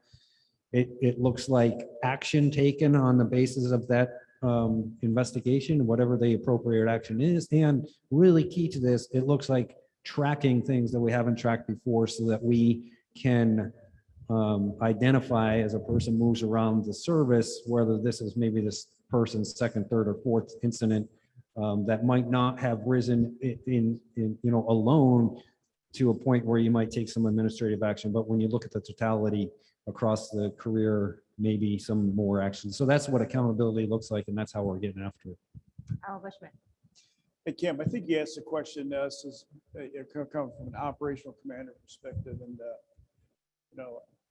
I and many of us have been operational commanders at various levels in the organization. And I think this is a really, really important issue. And it's important to an operational commander because we ask a lot of our folks. But in return, we owe them, an environment that's free of harassment. You owe them an environment that is not hostile, not a hostile work environment. So as an operational commander, it's a really, really important issue. So, the way you approach as an operational commander is you want that environment that's free of harassment, that's not a hostile work environment. And when you have, and as Admiral Thomas says, people are free to report those kind of things or comfortable reporting those types of things. And then an obligation of operational commander is to look at them appropriately, do the appropriate inquiry, the appropriate investigation, depending on the circumstances, and then take the appropriate action. Take the appropriate action based on the facts, and when you need to hold someone accountable, hold someone accountable. I think sometimes when we talk about accountability, it can almost be an opaque process, right? You get that feedback that's an opaque process. There's a number of reasons for that. Sometimes there's privacy issues, sometimes there's legal issues, sometimes working through these issues from an investigative standpoint takes a little bit of time, and that may come across in the big process. It takes a little bit of time to work through those. And I think that, we're constantly looking for ways to improve those types of things so we can be a little bit more transparent in them, so a little more timely in them to really kind of address those kind of some concerns we have. But I will tell you from an operational command perspective, accountability is a really, really important thing. Just on Admiral Thomas's, to add one thing. So what we've done too on these, hazing, harassing cases is it has to be a notification to the next level of change of command. So if someone says, hey, my team hasn't done something, these cases now go up a level. So if it's at a station, the sector commander has visibility. If it's at a sector, the district has visibility. But you don't get to sort of have a case and then adjudicate it, and it doesn't get some external review. That was an internal change to say, hey, let's make sure our field commanders, and we're a disaggregated organization, 1,100 units. So we have a lot of junior, mid-grade folks leading small units that are a long way from the flagpole. And those are places where it's very easy to sort of have different levels of accountability. So what we've tried to do is bring in, if you're out there doing a gun X on a small boat or a cutter, what's the last thing before the person on the trigger pulls the trigger? Someone looks down the barrel and says, check site clear. This is an accountability measure to kind of look down the barrel and say, yeah, you did a good investigation. Wait a minute, your investigator seems awful close to the person and the involved people in this case. Let's step back and let's rethink this a little bit. So I think we've tried to put some of those fail safes in place to make us a better organization and hence be more accountable. I just want to add one thing, because I agree completely, that we are making those changes and checks from a policy perspective. But Vice Admiral Thomas's point, right? If the environment doesn't exist where somebody feels safe to report, you never get to the investigation and you never get to the accountability. And Master Chief made the observation earlier in his opening remarks, right? The culture keepers in the organization tend to be at that mid-grade level, E5, E6, O2, O3. That's the group that creates the culture that allows the E3, E4, or whoever may have experienced harassing or other inappropriate behavior, that creates the environment that makes people feel safe to come forward. A lot of confidence in our investigatory and the follow-through process, but getting the information to come forward is really, really critical so we can ensure we've got accountability. I used to tell people all the time a lot of different things, but one of the things I would say to them is, don't be the senior person with a secret. Okay, take it up. I know two of our senior leaders have a hard stop, so we have about 5 minutes left. I have time for one last question. We'll start to wrap that up. And our question is, often minorities falter in their aspirations to become senior leaders as a result of their lack of awareness of unspoken and hidden expectations or assumptions. What advice would you give to any aspiring leader that you wish had been explicitly stated or made clearer earlier in their careers? I'll start. If you don't have a mentor, you need one. And I would actually argue you probably need more than one mentor. We read an article a couple years ago talking about, big companies have corporate boards. What's your life board? Who are the people that you turn to help inspire you for where and how you want to move forward, and how, as far as how you define success in life. And the couple of mentees that I have, those, sort of the unspoken or informal rules that we have as an organization, often it really just takes a conversation about, hey, these are things you need to be thinking about now. These are gates that you need to go through, right? So this is, if you look forward and aspire to serve at the flag officer level, like you don't wake up, the Commandant didn't wake up one morning and get a phone call and say, hey, congratulations, sir, you're gonna be the Commandant, right? It was a 35, 40-year process, and at each step of the way, people would have helped advise and coach and mentor on, all right, you're an 03 at a sector who's just come out of a prevention job, you need to go here. And that looks a little bit different for everybody. Family factors play into it, but actively engage, not just with a peer group that looks like you, but with a peer group that's not like you, so that you've got a diversity of view and perspective on how to, continue to incrementally move forward, because success at the 30-year point is actually that foundation gets laid from the very beginning, and it's from the first assignment to the second assignment. And then for any group, any operational group, wherever you are, at the end of the day, I always advise people, this organization has incredible opportunity, and it's open and available to any and all, regardless of background or, you know, your accession source, any of that. The biggest mistake you can make is not stepping forward and walking into that opportunity when it presents itself. Sometimes it's not convenient. It's not necessarily at a great time for you from a family perspective. You're not really thrilled about moving to pick a place. But if it's opportunity and it moves you forward, you need to step forward into it. And having a healthy group of mentors can help you see that opportunity in a way that you may not be able to see for yourself. Thanks. Just that's a great question. And again, if you read those 2 chapters I asked you to read in the URM study, you will see that particularly with regard to officers, the data shows that our officer promotion process is fair. There is no bias, and yet URM officers do not promote at the same rate. So what the scientists concluded was, if you enter that panel with the same record, you will get the same result. The problem is our URM officers are not entering the panel with the same record. And that's because not necessarily getting the developmental assignments that they need to get on the way. It's when you're looking to make 06, what you did as an 03 and 04 counts. And so, you know, one of the things we're doing is we're putting more resources into OPM 4 and EPM 4 so that we can reach out and touch people and say, hey, this is an opportunity for you. You really ought to consider it. But it's really incumbent upon each of us to, you know, ask the questions. What is, you know, have the mentor. What is the next best thing? Because the data is very clear. If you get those assignments, you will promote, and you will promote at the same rate. So really just need to understand what is my next best choice for development. And if it's the wrong time, and you make the choice not to go there, then you understand what that might result in. But absolutely in line with what we see in the results of the study. Admiral Harris. So 2 quick ones.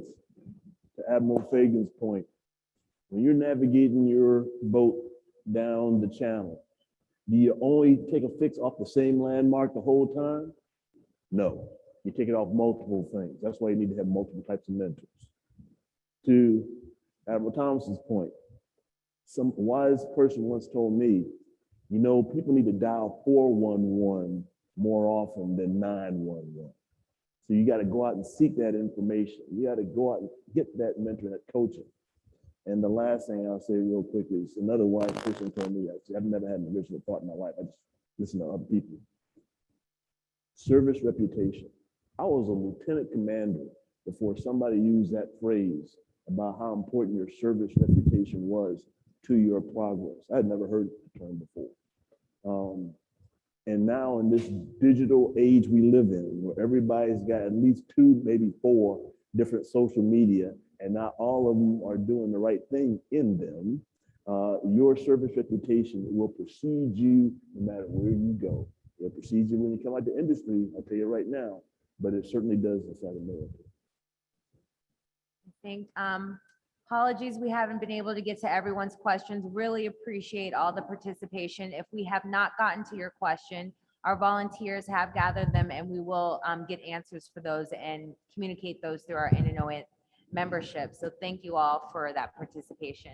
Commandant, we'd like to leave you with the final words before we close out. Yeah, thanks. Let me first off, Cam, thank you for moderating. Thanks for the questions. Great discussion. We could talk for hours here, and I appreciate everybody's candor. I appreciate the frankness of the questions. You know, to Sink's point, you know, one of the things I always share with my shipmates, different points on, you know, if you take care of your character, your reputation takes care of yourself. And as an officer, you know, speaking to NNOA, you know, you are forging your service reputation across your career.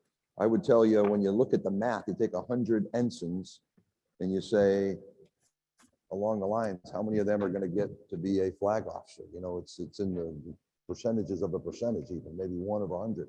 Now you say, if you start with that 100 and you start with 6 black officers, 6% representational, what are those life decisions? First, you got all the promotion points. What's the math to get to that 1 of 100? It's much diminished. All those points along the way. I would tell you, Admiral Bushman talked about all the opportunities in Coast Guard Day.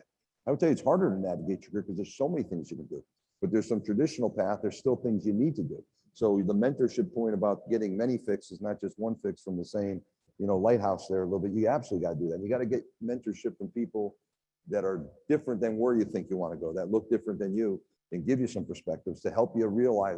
I was an assignment officer a couple of years. I used to say it's less important about sort of what you think you want to do next. It's more important to think about what doors you shut with this next decision. Because once you choose to do X, you can't go back and do Y a little bit. So it's hard to navigate your career, but it's a math issue. I think if you look at our recent flag selectees on the active duty side, 8 flag selections, 50% are from underrepresented communities. We look at 2 of the 8 are women and junior women field command. Command will remain important. So how do you position yourself? And to Admiral Bushman's point, I think Admiral Thomas, if you don't get those right developmental assignments as an 03, 04, you can't make that up as an 05, 06.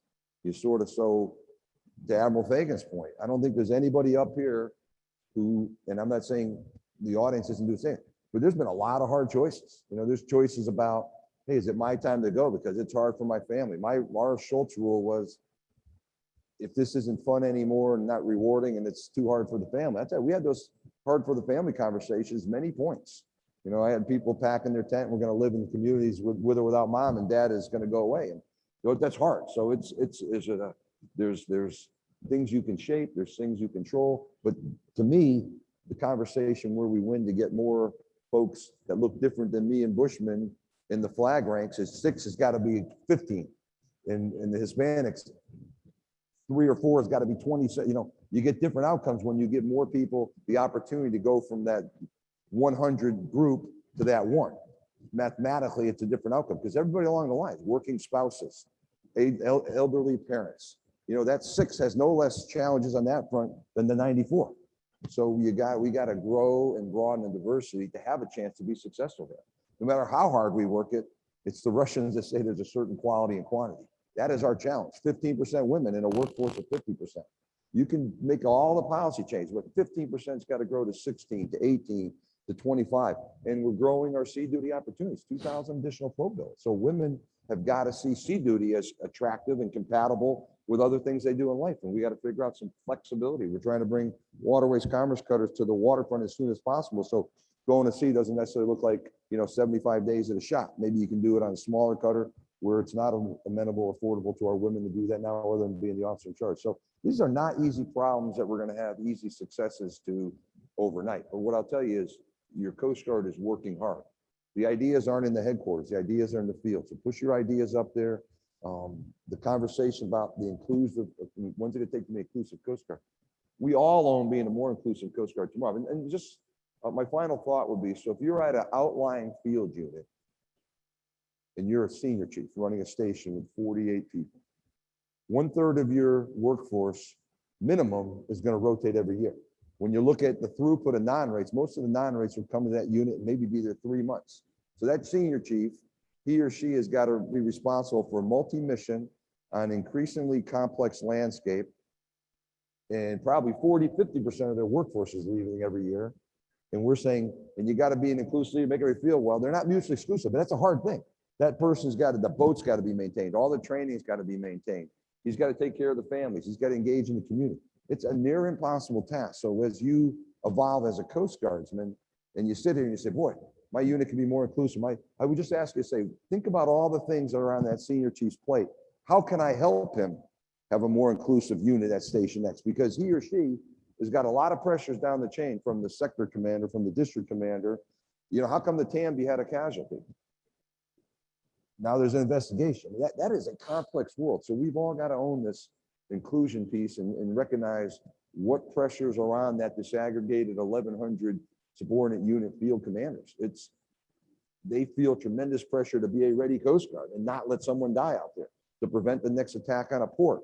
And they want to be inclusive. So we've got to all put some skin in that game and say, what's my piece to help my chief, my commander, my captain, my flag officer make my shop, my unit a more inclusive unit. I think that's something where, you know, you can project it on the leadership, or you can say, yeah, I can project on leadership, but what am I doing? The last thing I will say for real is, you know, I always say what I encourage folks to do. If you want to bring me a problem as a commander, that's fine. But really where we have the chance of finding common win-win here is when you bring a problem and your recommendations. Your recommendations may not be the outcome, but put some skin in the game that you want to be part of a solution on whatever the challenge is. And I would throw that out there as a challenge to all of us to say, look, we're making progress, and it won't go at the pace I want it to go or you want it to go, but it's got to be going at a pace that's not glacial anymore. And you can see that, you know, 2 yards of ground gain on the football field looked like a 7-yard slant, or maybe a down and out, and we get 15 yards at a change with some changes. I'm hoping this URM ballistic study that Admiral Thomas and team are going to action is some of those 15-yard slants, and maybe we sneak in a 30-yard across the field, get on the right side of the winning side of the football field. That's where we're trying to go. So thanks for NNOA's interest today. I hope the panel was useful to you. Cam, again, Sink, thanks for being here. To our CK Moore leaders and Roberto Concepcion, thanks for your leadership and all the NOA staff that enabled today to hopefully be a successful dialogue with the NNOA audience. Thank you. Thank you. Commandant, Admirals, Master Chief, thank you all again for your participation. Can I have the audience bring a round of applause for our panelists? We really appreciate it. Thank you. Thank you all for coming.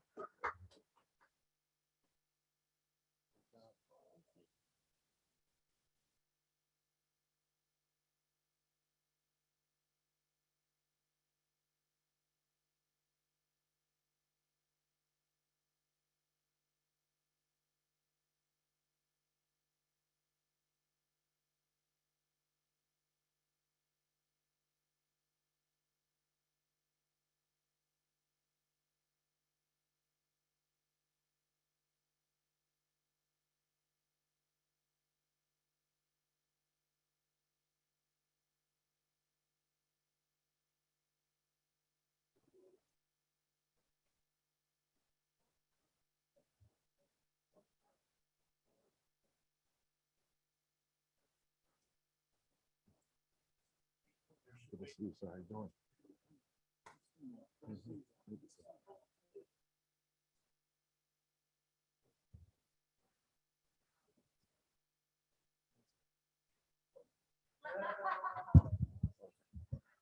Just let you know that we will break until 12:30 when the next session starts up. So we got about 6 minutes.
Well, good afternoon. I believe I'm live. I couldn't hear anything on the other end, but I am so honored to have a chance to be with you today.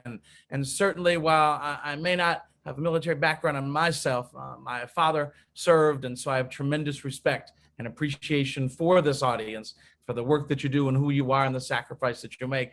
And again, it's truly an honor, and I appreciate the chance to share with you today, especially after a panel of such august individuals and the powerful information that was shared. I'm excited to be able to present to you some ideas around the theme today is there's more to the story. Building together for inclusive excellence. And we're gonna have some, hopefully some powerful learning experiences and have a little bit of fun. This work of inclusive excellence that I'm gonna frame my message around today is one of certainly challenge and one that makes us confront ourselves as individuals and as an organization, and yet also is exciting. It's exciting to bring diverse individuals to the forefront. It's exciting for us to work together to find solutions because we have richer perspectives and as a result, better answers. And so I want you to think about, recently I had a chance to unfortunately come up upon an accident that had happened there in the road. And I thought about the fact that indeed so many of us, just like on cars, we've got blind spots. And that when we change lanes and don't have a chance to turn our head and check out the blind spot, accidents and certainly death can occur. And more recently, a lot of the cars now have these blind spots, or some of the more modern models have the electronic versions of those.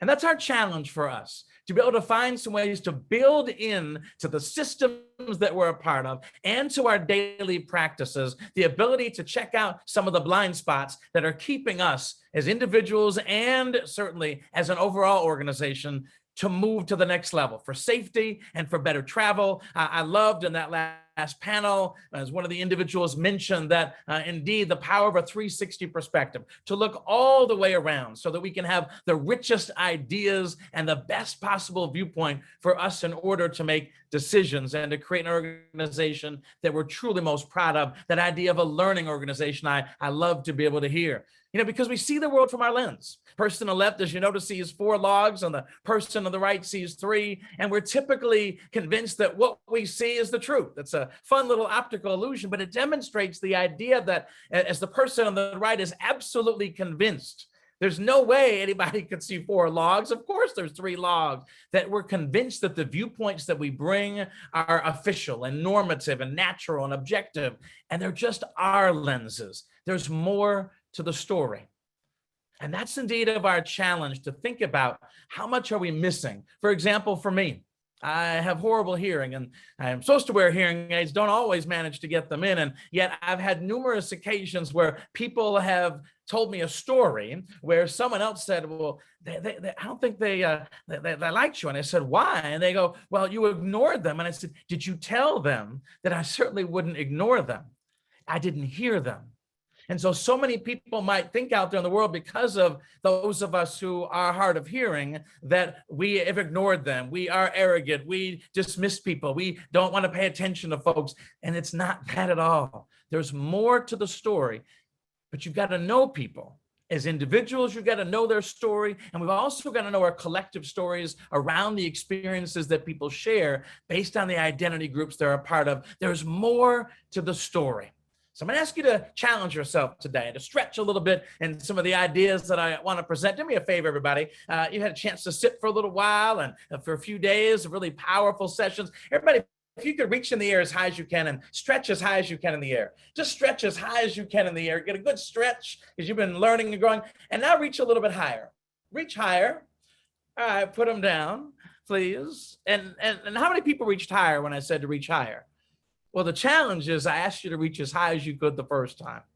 And so while many of us are stretching, and certainly, the Coast Guard, Navy, and all the branches are stretching, there's more stretching that we can do to reach a little bit higher, to push ourselves to be indeed the best possible military and the best possible individuals.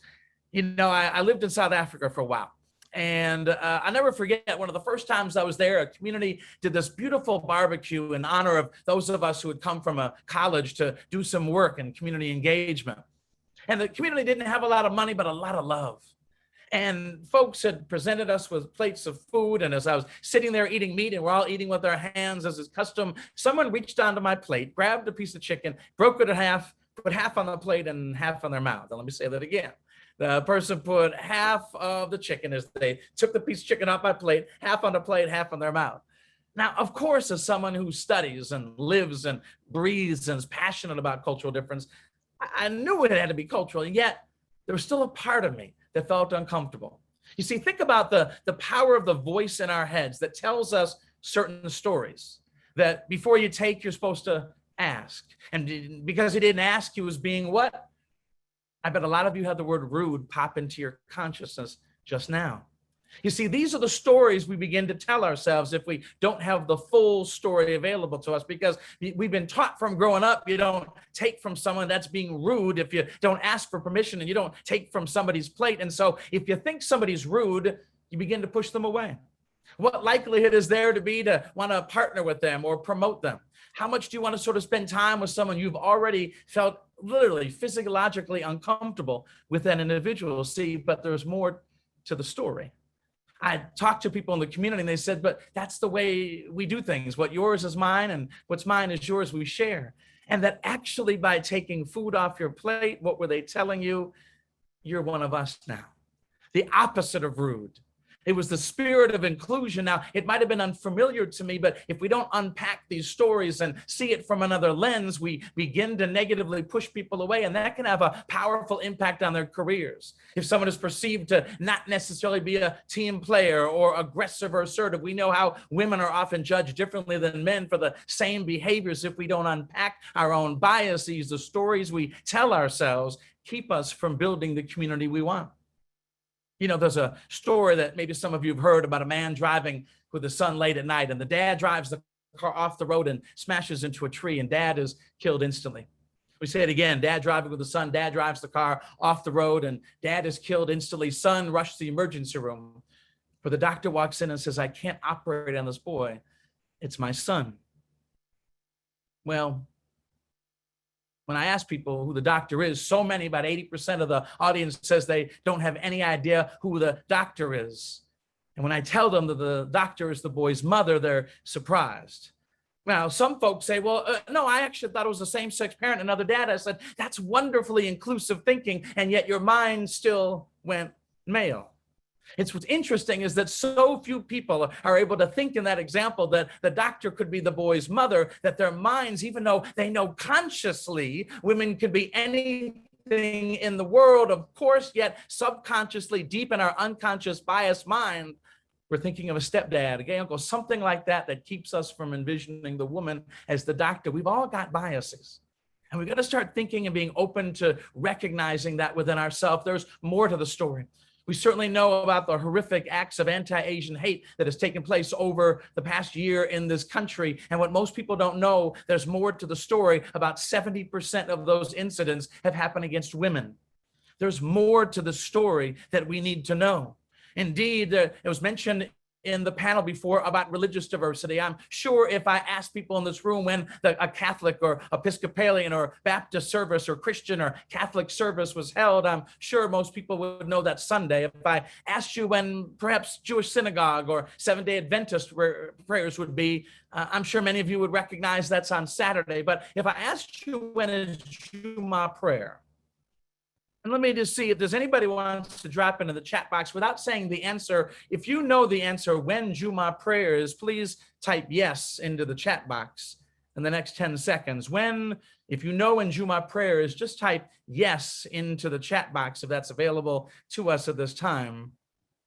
I'll wait a few more seconds just to see if anybody knows. And if the chat box not operating, that's one thing. But if the fact that the chat box may be silent, if nobody in this room knows that Juma prayer is Friday afternoon, the most important Muslim prayer of the week, isn't it fascinating that indeed other people may know the worlds we inhabit and have to know those, and yet how much do we make sure that we proactively go out and learn more about others so we know their realities, their needs, and their desires? There's more to the story if we're willing to seek it out. You know, for those who are still struggling to understand the depths of how racism operates in the society, let me track this one through for you. A new study found that Black children are about half as likely as white children to be put on gifted tracks in school, even when they have comparable test scores. So beginning early on, there's a way in which racism impacts good people. These are probably wonderfully loving teachers, and yet this bias is keeping this pattern persisting. And yet, even if folks go on and do everything they're supposed to do and graduate and apply for jobs, we know that indeed, if folks do not sort of whiten the resume, take out any references to their race, that minority, underrepresented, people of color, job candidates are half as likely to get callbacks if there is reference to their race in their resumes, a subtle bias that persists. And even if folks are able to still get that job and go on and make some money, here's what recently I saw a report where a woman in Indianapolis, African-American woman who had her home appraised, said, I think that's a little bit under what it should be. And so she took all the pictures of her family out of the house and invited her white friend to come in, put up pictures of their family in the house and pretend it was her house, and invited the appraiser to come, another appraiser to come, and the house value magically doubled. So racism is persistent all throughout our society. We've got to figure out some ways. While we may not be responsible for that, we have to be responsive to it. We have to be responsive to finding ways that can knock down some of these walls that exist within our world. I'm sure there's people on this call who have been told throughout their lives, oh, you're so articulate. Oh, you speak so well. And they don't take that as a compliment. I spoke a couple of weeks ago to school in Connecticut. And a university student who's a Black male student said, about once a week, somebody says to me, oh, you're so articulate. You sound so smart.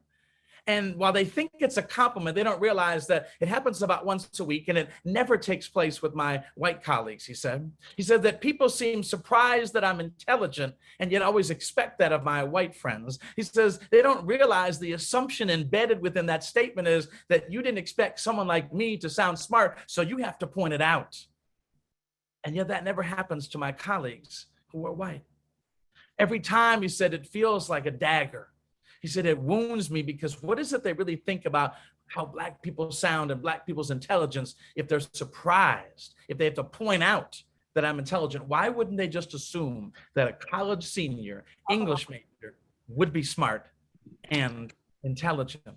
So we've got some work to do. We've got some work to do to challenge ourselves and to realize that while we may not intend harm in some cases, embedded within some of the things we say or do, maybe some very flawed and offensive assumptions. So one of our challenges is literally in our language to be more open to different viewpoints than our own. I want to challenge you to drop the word but, yeah, but when we hear something different, rather than yeah, but, challenge yourself to be an and thinker, to say yeah, and, not but. But negates what somebody said. Literally one word can open up space for more voices to be heard, for people to feel respected, especially if they're bringing viewpoints different from our own, because as a sign in the Apartheid Museum in Cape Town, South Africa says, people are lonely because they build walls instead of bridges. And sometimes these walls we don't even realize are happening. I put up on the slide there a picture of a sign for happy hour. I imagine that maybe happy hour is a common thing. Maybe, hopefully, again, post-pandemic, we can have some time like that together. And yet many of us don't realize that if we go at 5 o'clock for happy hour, there's some folks who may have to take care of children or elderly parents and can't attend. You have colleagues who may struggle, whether it's alcoholism in themselves or just in their families. And so being around alcohol can be triggering, and they may not show up. And so as a result, we may not intend to keep them out, and yet the space of the bar for happy hour may keep certain people from accessing that space and feeling included. May not mean in harm, but intent does not always equal impact. Same thing with golf. I did a session for CBS Sports a couple of days ago, and I said, if everybody's kind of hanging out on the golf course and that's where all the business deals go on, and that's where all the sort of networking happens, what about those who don't play, can't play, or couldn't afford to play? You see, when we build these bridges, so many wonderful things happen. And then the great example of multilingualism in a world that often tries to tell people to just speak English, that we know that literally our lives are better in so many ways when people can be multilingual. And so our ability to build bridges and learn about one another can literally be life-saving. And if there's anybody who says, well, when you get a colleague who tells you why we weren't about all this diversity stuff, people are being too sensitive, they're being snowflakes, just maybe use this example. And I never would disrespect any of those two objects, the cross of the American flag, but let's just say I took one of them out in front of you, ripped it up or spit on it, or did something disrespectful, and you logged off. Of course you would. You'd be offended and go talk to, folks who brought me in and say, why would you do that? Well, you have a right to be offended. Nobody would say you're being a snowflake because you were offended. Of course, those two objects that may be sacred to you deserve to be treated with respect. And the same thing for others. When we do things that dishonor and disrespect, there's more to the story. What may not be the story we know about those symbols, there's more to the story. And so I want to honor when people tell us that that was offensive or hurtful, to listen to that, be and thinkers, and recognize that our experience may not be the same as others. We've got some work to do, and it's been a long time coming. A lot of folks said, well, it was a wake-up call last year, the murder of George Floyd. Lots of folks saw things differently, but as this protester reminded us, the alarm clock has been ringing for over 400 years. We've been hitting snooze. So I'm glad that that report that's just came out recently that was referenced in the last session is saying, you know what, it's time to stop hitting snooze and to confront some realities. It's time to be honest about some of the challenges we face, and it makes us better when we can do so. And it's accountability that will be so critical for us. This work has to be woven through the entire fabric of the military, of every organization, to be a part of our DNA. It's not just something we do at a conference once a year or a workshop or one event during Black History Month or Pride Month or whatever. It's about every single day saying, how do we infuse this message all the way? From how we recruit and bring folks on, to how we treat each other on a daily basis, to promoting opportunities. This is not just crouton work where you can kick it off because we just do it once in a while. It's like salad dressing. Everything we do from this moment on needs to be thought of from the lens of inclusive excellence. That when people can be who they are, they're better. And then when all of us can be in, when the richest possible perspectives are present, we're better. It's what we do and it's who we are. Let me tell you a story. In a moment, I'm going to shut up and you'll have some time to talk together in a breakout room. This is Scott Franz. 5 years ago, I spoke to the Kansas State Wildcat football team, and at the end of my sessions, I give my student athletes a chance to open up and share, and the most powerful things come out. And the young men had been talking and sharing, and it was so moving, and time was up. They had to get to practice, and Scott said, please, I've got to say something.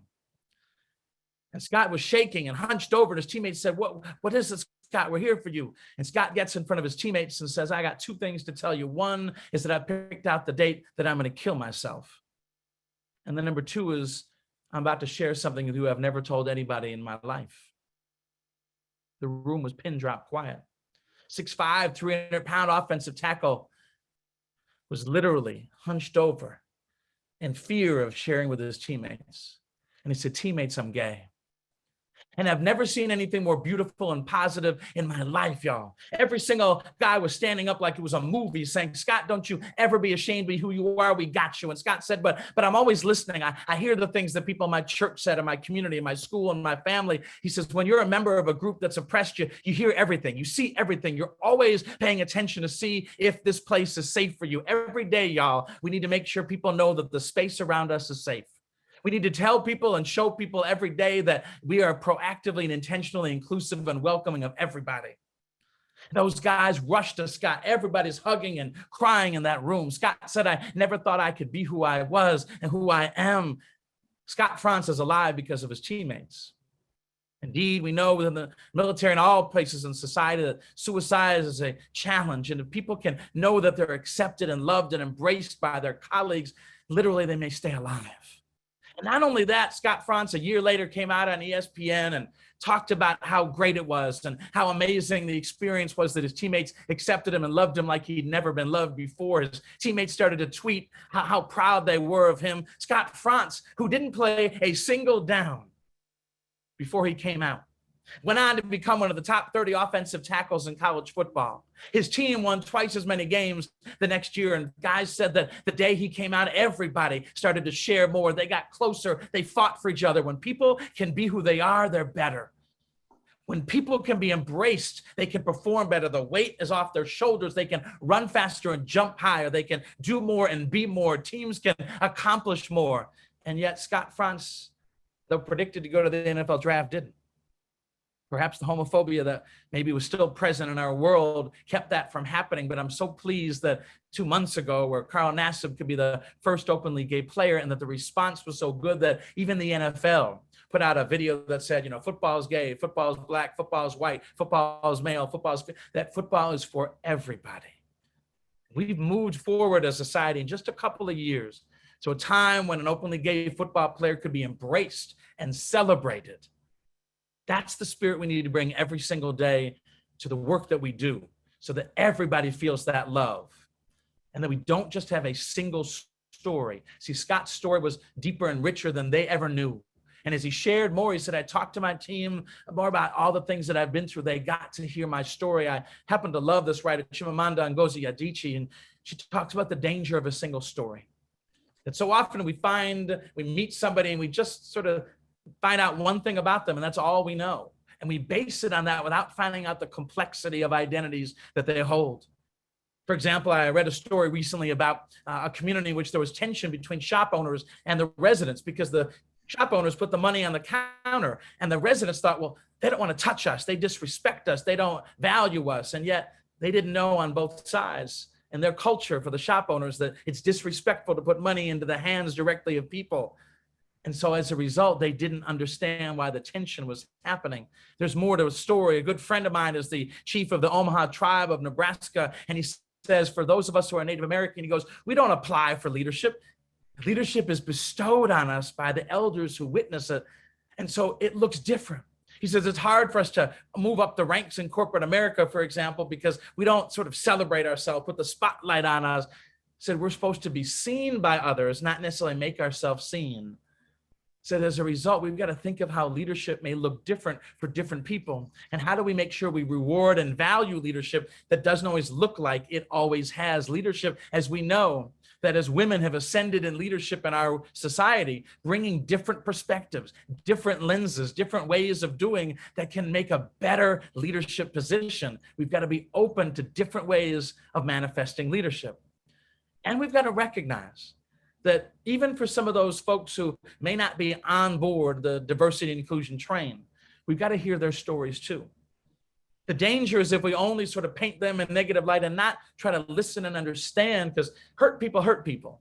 And maybe they've been wounded and maybe need to be understood. And maybe if we just hear where they're coming from, that perhaps they'll become more willing to come to our side. The goal is not to win over people, it's to win them over.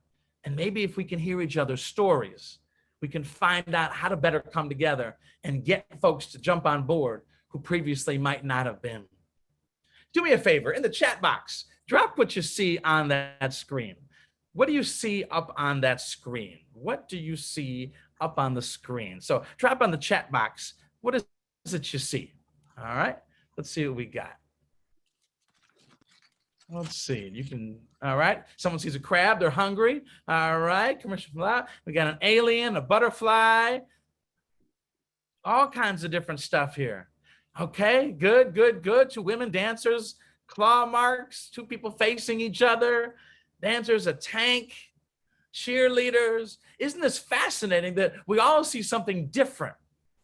That's the diversity piece, but inclusion, when everybody shares what they see, think about it. As more things are being dropped in the chat, we start noticing things we didn't see before. Maybe you didn't notice 2 people slam dunking there at the top. Perhaps someone didn't see a crab before, or since I lived in New Orleans, I think of a Mardi Gras mask. See, who we are shapes what we see. Who we are shapes what we see, and that if we share what we see, once we get everybody's perspective, we start noticing things we didn't see before. That's why, and I'll talk about some strategies for everybody's voice to get in. See, the Zulu tribe, when people greet each other, they say sawubona. And sawubona means, hello, what's up? But literally, by definition, it means I see you. And I love this idea of sawubona. That it's not just as I walk by, I say, hey, what's up, and walk on by and get on my phone. But to see you means I have to stop and recognize you. I have to honor you. I've got to see you and pay attention to you. I've got to also recognize all of who you are. I've got to see you, not just only the identity that might be right in front of me, but all of the identities that you may hold. Because we are alike in many ways, and we're different. And I love the meme that I saw recently from a student who posted. She said, people come up to me and say, well, I don't see color. I'm colorblind. And she said, but does that mean that you don't see me? She said, who I am, my history, my heritage, my people, my culture, and what I've been through. I need you to see it. Because if you assume that I'm just like you and we have the same experiences, you're missing out on a reality that is different. You need to know my story, see my story. There's more to my story that you might not recognize. I'm Jewish, my son is Muslim, fun home. And I used to teach at a Southern Baptist school, story gets better. And the chaplain would close all his prayers by saying, to whom you pray, for me it is Jesus. One of the most powerful things that I had ever witnessed. He saw us. See, even if he didn't know who in that room represented a different faith tradition, he saw us. He created a space where all of us could feel welcome. To whom you pray, for me it is Jesus. He honored his own and yet created an inclusive space. Sometimes we've got to see people, even if we don't know who they are, to see the wide range of possibilities that might exist. And I'm going to demonstrate that in a moment. Because we're going to need to spend some time really listening to each other and storytelling. There's so many stories that maybe that report began to highlight sort of the facts and figures, but there's stories beneath that we need to get to. You know, the research on neuropsychology has found that our brain neurons actually fire 5 times more when we're listening to a story. A process called neurocoupling means that when we listen to somebody's story, emotionally, the brain waves begin to be similar. We connect, greater empathy. Our brains literally become empathic tools when we listen to somebody's story. In fact, we know storytelling is great for remembering things. And I happen to love this quote from the CEO of TIAA Craft that she says, I want to bring my authentic best self to the mix. Sometimes, especially as leaders who are present, people who have to be tough and strong, and sometimes the most vulnerable we can be is when folks have the most respect and appreciation. Maybe a little vulnerability lets us say we all have some work to do and we can support one another, that we all have some biases to work through, some challenges. If we can be vulnerable, it's actually a sign of strength, a sign that people can be their authentic selves if you are willing to be that. And if I can be my authentic self, then I can share some of my concerns and hopes and fears. I can bring my full and best selves, and I know that I can bring my real life to the mix. So let's do that. In a moment, we're going to get particularly deep, an experience that I think is going to be transformative for folks on this call. And what I want to start with, though, is a chance for you just to engage with one another. I'd like you to think about as the theme for the session being, there's more to the story. What's a part of your life story that might surprise us? What's something about you or your life experiences that people go, I never would have known that about you? Or maybe I would have assumed something by first meeting you, or what I've heard about you, or the title that you hold, and never would have assumed that was you.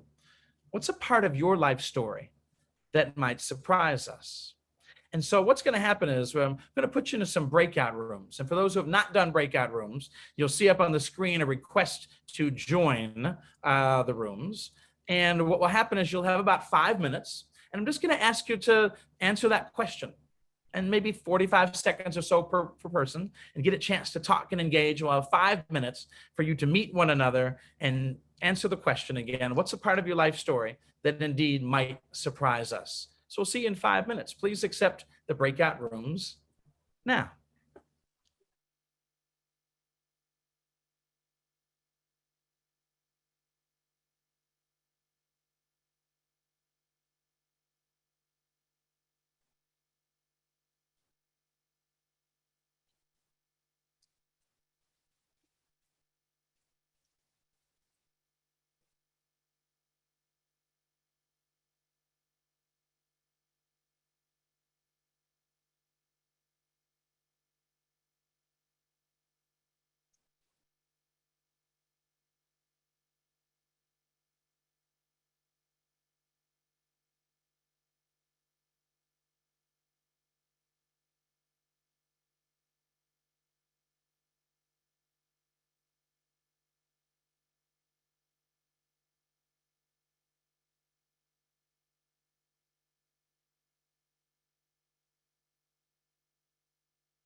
If you're on the call, please make sure that you can to join a breakout room. We've got some rooms where if folks have not joined, they'll be by themselves. So we want everyone to feel valued and included. Thanks.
About 15 seconds for everybody comes back.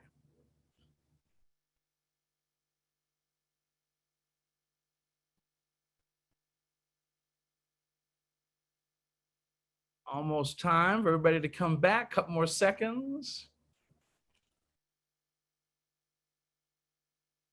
All right, welcome. Most folks stayed all the way to the end. Sounds like there's some good conversations going on and getting a chance to know there's more to the story. Now let's take it to the next level. And I'm going to ask everybody to grab their cell phones. If you could grab your cell phone, please. And you'll see up on the screen a website called polleverywhere.com. And what this does is allow us to have anonymous feedback. See, if we truly want the voice of inclusion, we've got to create space for everybody's voice to get in. And sometimes we ask people to give their perspective, and yet if they don't feel safe doing so, don't feel comfortable sharing, they might hold back, especially for those who might be a little quieter, introverted. We need to create spaces that allow us to get to inclusion, not just talk about it, but to be about it. So if you go to your text messaging, you're going to send a text message to the phone number 37607. You see it up there on the screen. 37607 is the phone number. So no area code. Please just type 37607 for a text message, the recipient phone number. Now, in the text box where you would type your words or emojis, and don't get ahead of me, please type in the text box where you would normally type your message, the number 57977. You see it up there on the screen as well. So 37607 is the phone number, but 57977 is the first part for the text message. Now, after 57977, right there in your message, you type out 57977. If you hit send, you can just start it again. 57977. Let's take a chance to be a little bit of a risk taker here. What is one thing about you that is so central to who you are or what you've experienced in your life? Something that is so significant to who you are or what you've been through, an identity you hold. It might be like Scott Frantz, who talked about, again, being gay. It might be something from your past or your present. It might be something painful or wonderful. What is something that is so central to who you are, but nobody here knows about it? And maybe even, perhaps even in the military or in the world. What is something that is so central to who you are that nobody here would know about? And you're going to type that out. And when you hit send, it'll come up anonymously on the screen. No names, no phone numbers. Please don't just type one word like, faith or trauma, because you can give us more details. Maybe give us 10 or 15 words that explains what that's like for you. Let's find out who we really are in this space. As you see our first respondent, thank you so much. Take a chance to be a risk taker. Here's somebody saying, my mom absent my life. Someone saying, I keep it at home out of work, out of fear. We don't want people to feel like they have to be afraid to be their authentic self. People are talking about, indeed, loss. How is it that we don't know that somebody lost a daughter? And what is it that we need to do to start really being able to be authentically vulnerable with each other? We've got a number of folks that have family challenges that perhaps if they knew that about each other, they could be a support mechanism for one another. That somebody who might, again, experience anxiety, I mentioned about happy hour, or in other situations in general, how do we then support people who've experienced some anxiety, who experience challenges around mental health? How do we be there for one another? How about for somebody who's saying, I'm indeed Mexican-American, first gen, doesn't speak Spanish, I'm straddling different worlds and identities. People with flashbacks of PTSD.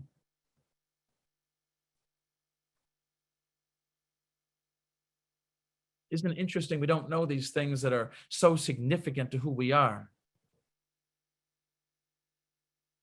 Some of us may not have experienced some things that maybe it's easy for some of us to share those identities. How much loss of identity have we had? What does that mean to us?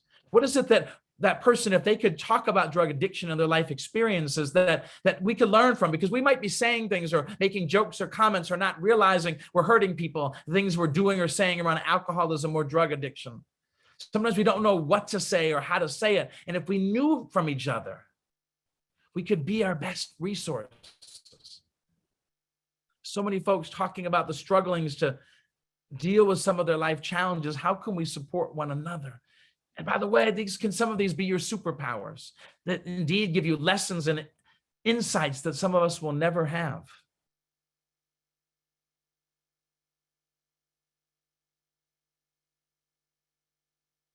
Interesting. Someone said this could be a superpower, that drug addiction. Maybe someone else who's dealing with something similar, if they knew that you were there to be a resource and an influence or a role model, that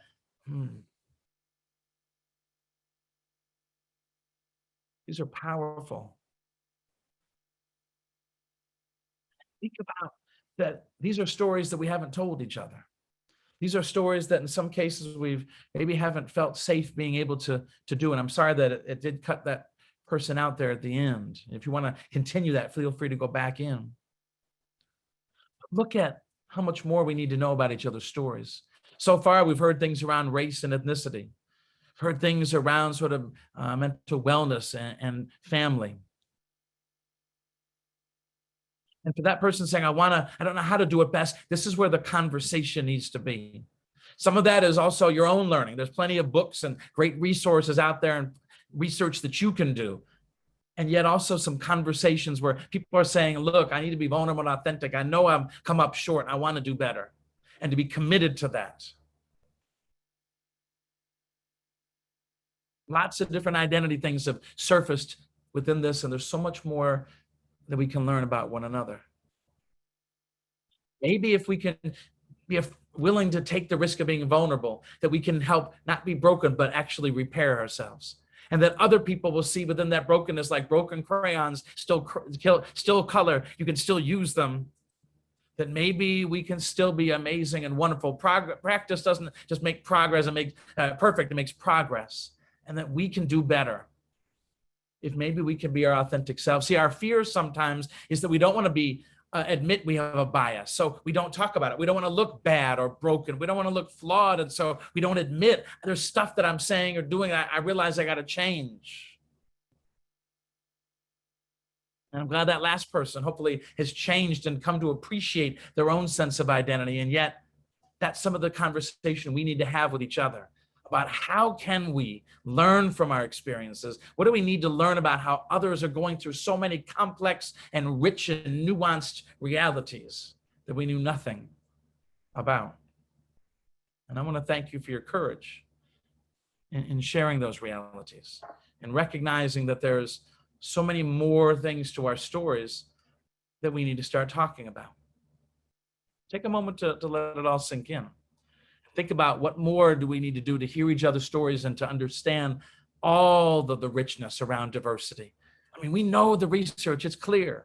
I mean, diversity makes us smarter, drives innovation. You've heard already on that panel, racially diverse juries, make actually better deliberations. The business case is clear. Inclusive cultures, organizations with inclusive cultures perform better. It's obvious. And yet we still it pays that companies that have more gender and race diversity at their highest echelons outperform other companies. And yet I know there's challenges in the military, that indeed that glass ceiling that limits so many folks from getting to the top level. There's work that needs to happen. And I know that from that report and from the comments you've already heard today, that there's dedication to it. See, what happens in subtle ways is a concept called affinity bias. We tend to be comfortable with people who look like us. Right. And so as a result, that automatically factors in and filters, I'm more comfortable, or they seem to be a fit. I'm always amazed when people talk about, they're a good cultural fit. Well, cultural fit means conformity. Cultural fit means sameness. Cultural fit means you're just like everybody else. We want cultural add. We want, how does that person not just fit, but they're going to add to the mix, and they may fit differently. And it may be that fit is what we need, a different fit. An uncomfortable fit, because that's how we're going to grow and to become better. But we have to challenge ourselves to think about this differently and to look at each other differently. Maybe now when you're reviewing for people to get promotions, I'll challenge you to have as many other people who think differently and whose lives are different than yours to read and evaluate the same candidates. Because what you might find is unconsciously you're drawn to people who are like you. Unconsciously, you might be drawn to people with the same schools as you. In subtle ways, those biases persist. So the challenge is to get different perspectives so that bias doesn't creep in. I mentioned doing this session for CBS Sports yesterday, and I took what is going to mention to them. When Stuart Scott came on board, he wasn't universally loved. He got all kinds of hate mail. The ESPN brass were trying to keep him from bringing that unique style and using references that, that responded to in different ways and brought in kind of the hip hop styles as mentioned. Got a lot of hate mail, but he kept going. People would say, their references like Seinfeld, and they would be appreciated. He'd go, but when I make my references, people get mad at me. He says, I want to make references that fit not the same people that you've always been fitting. See, ESPN was known for being pretty white, pale, male, and stale at that point. And yet eventually he won over the audience. And eventually, as you know, became such a popular broadcaster. But here's what he also did. It's a fascinating part of the story. There's more to the story.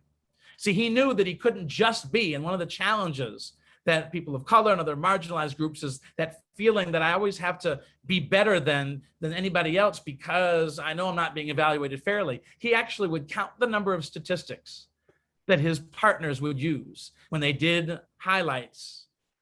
And he actually made sure he always did one more.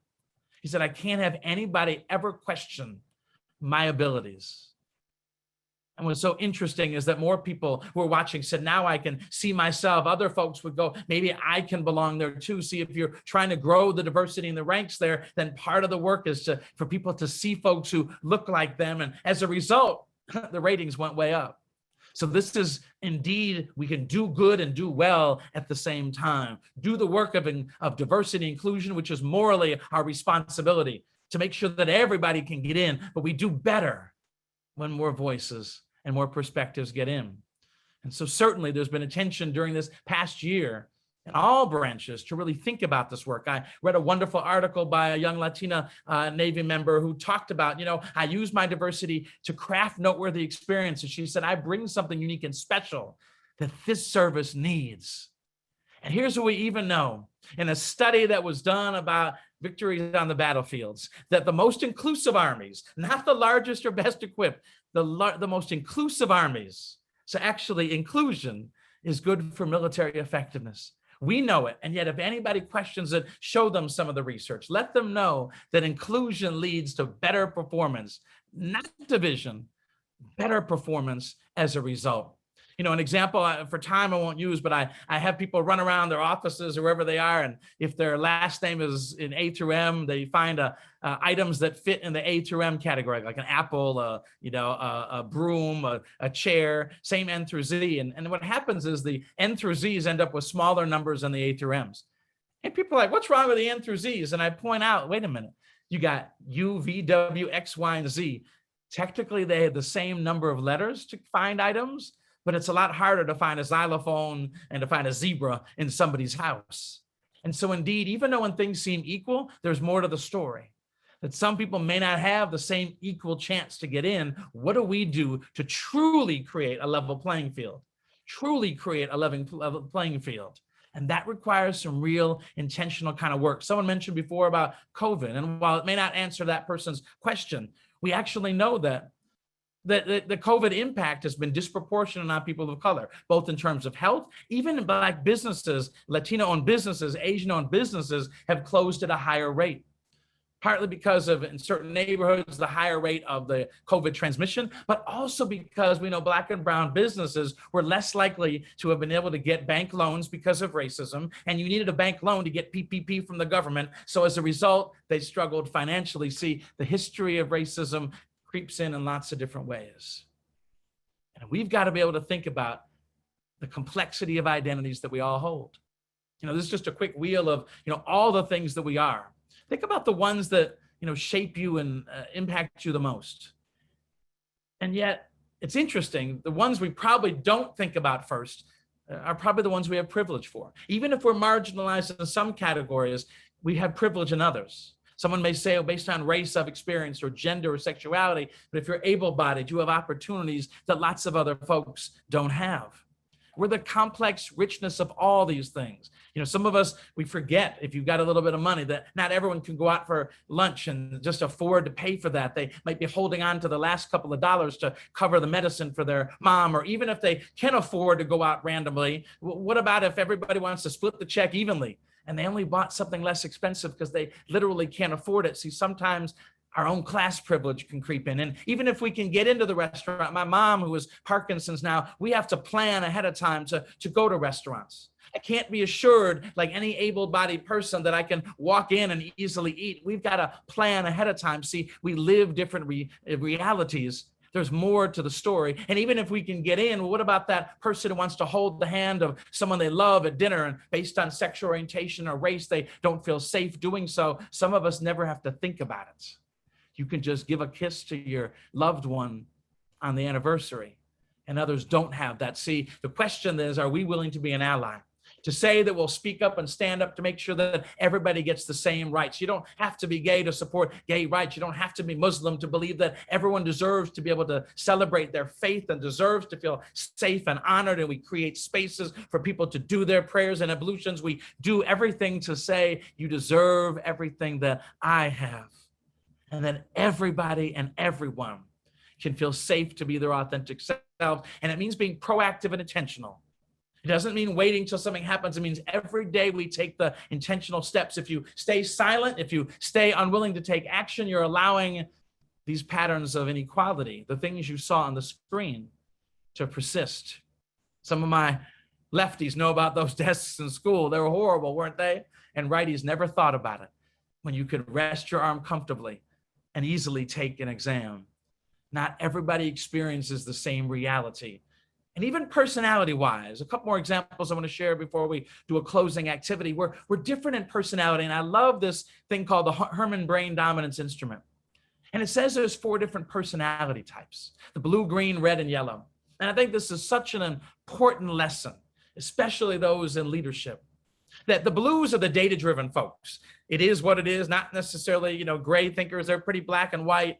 Give me the facts. Give me the data. I need data. So I've tried to show you some research today to back up my points. The greens are the ones who are the planners, the structure, order, rules, agenda. They want to get her done. Where are we going and how are we going to accomplish it? The reds are we are the world, touchy-feely types that love to interact and play and talk and be emotional. And the yellows are the ones who like to analyze and sit back, trying to bring it all together.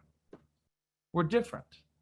And yet when you're working with folks and leading, if you don't include all 4 elements intentionally, you're going to lose folks. See, if you're a green leader, but your blues need some data, they're going to be lost if you don't provide that. In fact, the one diagonal to you is probably the one that drives you the craziest. Let's get her done, but why? And we need that person.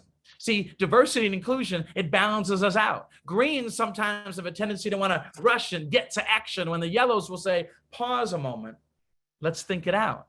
And they help us to see things we would miss. And the yellows, when you're thinking and analyzing all the time, you need a green who can push you off the edge of the pool to get in the water when we're thinking too much. They can help you take action. We need all 4, so I encourage you. Every meeting you run should have a blue, green, red, and yellow moment.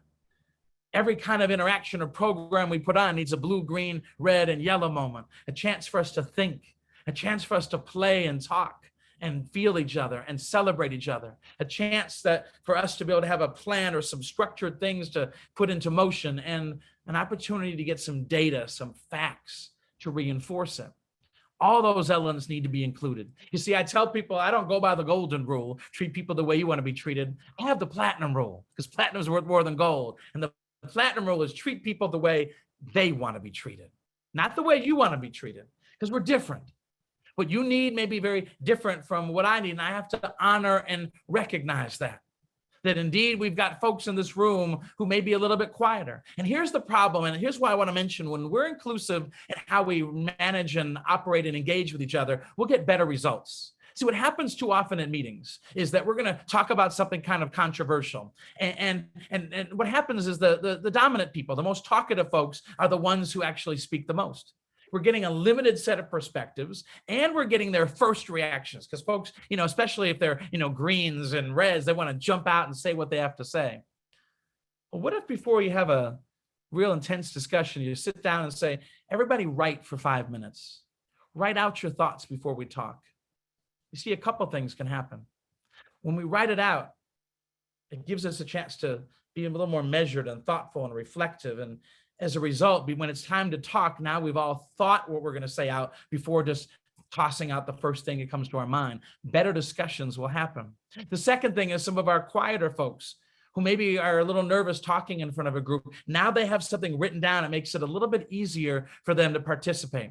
And then maybe you can use the poll everywhere to have people type out what they wrote out and put it on the screen so that all of the ideas are heard. And then we have a rich, open discussion.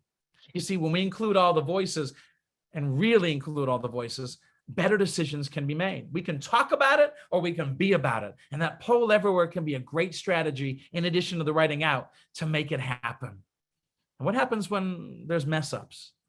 Some of you may have seen the Juventus women's soccer team recently put out a tweet with this picture, deeply offensive image. And yet they made it worse with a response that said, well, we didn't mean controversy. We didn't mean racial undertones. It may have offended anyone.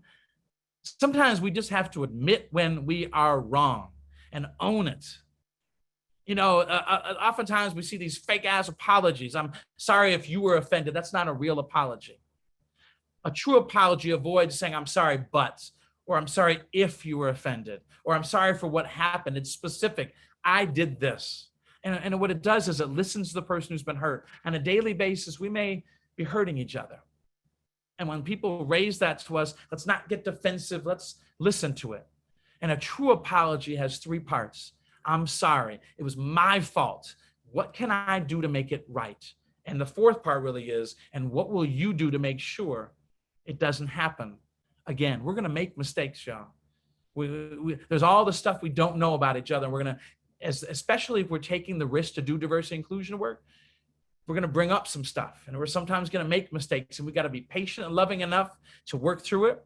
We have to be honest enough when we mess up. We have to own it. And sometimes people are more respectful when we admit our own stuff. They appreciate it more. We've got some work to do.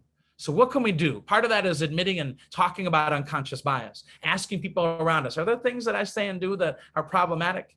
Take some of the tests like the IAD, the implicit attitude test. There's some things you can do to really figure out. And then when you know it, name it. When it happens, when you realize that perhaps you've got a bias, or you recognize that you tend to be indeed drawn to certain kind of people. I like fun socks. It sounds silly, but I realize that I'm more likely to hire somebody with fun socks if I don't unpack that bias. Because I walk into a room, I see the person with fun socks, I'm like, I like their energy, they're creative. Unconsciously, I have to unpack that, or I'll probably be drawn to that person, as simple as it sounds. We've got to do some work around language. I lived in the South for a lot of years, and y'all is part of my vocabulary, and y'all is gender inclusive. There's little things we can do every day to make sure that the language we utilize includes everybody. And we got to speak up. I was in Mississippi living for a while. I brought some friends from Mexico of a wide array of racial groups. I mean, we were the most diverse group you could possibly find. And at the end of dinner, my friends were finally feeling comfortable. From New Mexico, we had African-American male, Asian-American female, Native American male, and a Latino female, sorry. And we were finally having this wonderful meal together. They felt safe. And the server, her name is Dixie. I can't make this up. In Mississippi, her name was Dixie. She comes up at the end, and where does she place the check? In front of me. And I turned to my friends and said, y'all see that? They're like, heck yeah, we saw it. And I went, do you want me to say something, or do you want to say something? He said, Greenfield, we're always having to speak up. Can you speak up for us? And I went to Dixie, and I called her in, and we talked, and she said, well, I didn't mean, I said, Dixie, you might not have meant harm, but you caused it. I need you to realize that all throughout the meal, and she didn't know she was doing it, you would turn to me, y'all ready to order? Y'all want dessert? And by putting the check in front of me, why would you assume that I was in charge? You hurt my friends. So we need to speak up, and we can do so respectfully and lovingly. And if we don't know what to say, sometimes just say, ouch. Someone says something that was bothersome to you, say, ouch. It gives a pause, and maybe they'll say, what, did something happen? And then you can use I messages. I felt uncomfortable. I was hurt by that. I didn't appreciate that. And rather than attack them, I messages. Great work we can do reading books, Whistling Vivaldi by Claude Steele. Just one recommendation about recognizing stereotypes and doing something about it and being our authentic selves. Let me challenge people in the space. I know that in some cases in the military, there's not always the freedom to do all of, expressions of self. But as much as we can be just be us. We give license for others to know that I can be me here too.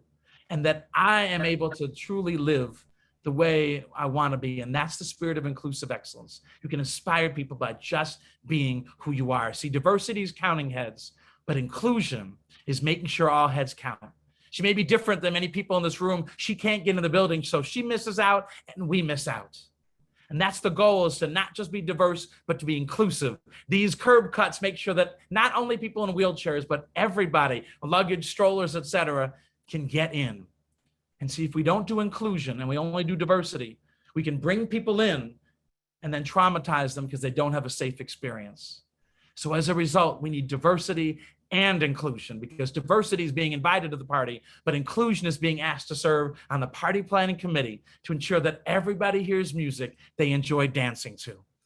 That when people walk in, I can be myself, and you've thought about me. I see you, Sawabona. There's more to the story that you recognize, and you've created a safe space for me. And so in just our last 90 seconds, I'll ask you to do me a favor as I wrap up. There's a great quote from Wangari Maathai, the 2003 Nobel Peace Prize winner, that talks about our need to shift to a new level of consciousness, to reach higher, that moral higher ground, to shed our fear and give hope to each other. That time is now.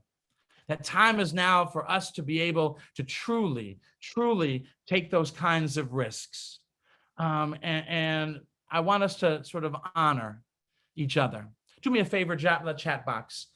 look at the people who are on this call. We need to celebrate, especially if you're here, you're committed to this work, you care about this work, and you're here to make a difference. And so we want to always cheer each other on as we go through this initiative. It's hard and challenging, can be messy at times, but the greatest work we can do is to make sure everybody feels valued and included. Maya Angelou said, people forget what you do or forget what you say. They never forget how you make them feel. And if we can feel and love on each other and bring us together, we can make this service better. So if you go into the chat box, I'd like you to put the name of somebody on this call and then why you appreciate and love them, or why you thank them, or what is something great about them. What is something you appreciate? Maybe they've been a mentor, a role model, just somebody positive in your life. If you can do 6 or 7 of those in our last 90 seconds, I would love it. Go into the chat box. Let's flood the chat box with positive energy, celebrations of love. Put their name and why you appreciate them. I want to see this chat box blow up with all this positive praise. So you can do one at a time, but let's let people know on this call. Let's people on this call know how much they're valued, how much they're appreciated, and let's create the spirit of love and inclusion right here. All right, already we see from Captain Jones, always keeps a positive spirit, awesome leader, great. Come on, let's get this rolling, everybody. Don't just do 1, do 3, do 5. All you need is love. We got to get the spirit going. Let's get the spirit of flowing. I love it. I love it. Keep going, keep going. There's people on this call who need to hear it, who maybe haven't been told. Great leader, always happy and smiling, defines character and leadership and action. This is the kind of spirit we need. The more you do, the more love that gets shared, because people need to know that I see you, I appreciate you, and I value you, and you bring something special that we all need. I see it going now. I see it going now. Don't miss the opportunity to appreciate somebody, to celebrate them, and let them to know what they mean to you. I see it flowing now. This is excellent. And I know our time is just about up, so I hope that this can continue to go.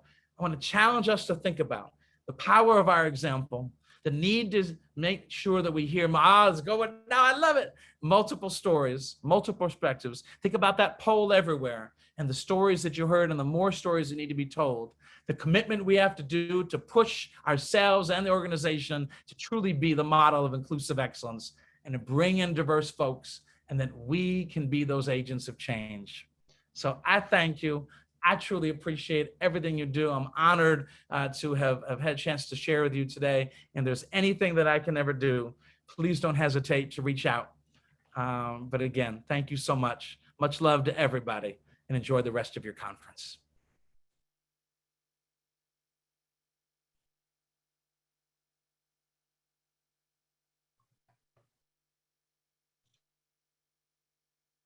Good afternoon, everyone. It's Lieutenant Colonel Thomas back with you again. For those of you that have been with us all week, you've seen that we've been giving books away to random folks throughout the day. And today's winner is BM1 Waylon Haney. You're the winner of a book called The Bounce Back Effect, How to Soar in the Midst of Setbacks by Dr. Carl Barnes. So we'll be in touch with you so that we can get your contact info.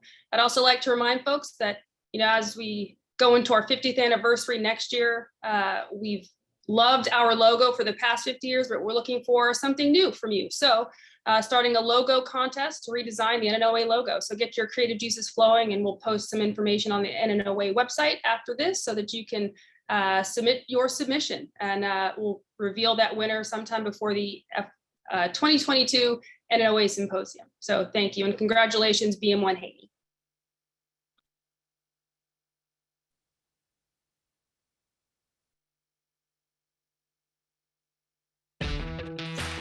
This is the United States Coast Guard. These are our people. These are the waters we protect. This is our home. We save lives while protecting our country. We live the mission every single day. No one else does what we do.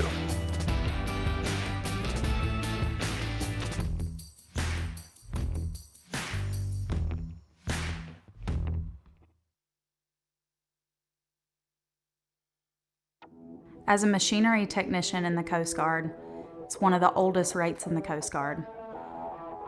We're responsible for the operation, the maintenance, and the repair of every asset in the Coast Guard. You never know what MKs are doing, but we're making everything happen. The boat can't get underway without us. The unit can't function if the boats aren't underway. When we go out and do these missions, all of us leaving together, we don't know what we're getting ourselves into. And there's a special kind of brotherhood and sisterhood when it comes to it. Since I've been in the Coast Guard, there's been so many women in my life that have just made an impact in different ways. When you're down in the dirt with the person next to you, we go through so much together inside of work that it brings us closer inside and outside of work. It becomes more of a family, and that travels on into your personal life. I know that if I need to take a road trip from Florida to Alaska, I have an unlimited supply of places that I can stay and friends that I could stay with along the way. The Coast Guard might not be for everyone, but I know without a doubt that it was for me. My name is Rachel Schultz, and I am a machinery technician second class in the United States Coast Guard.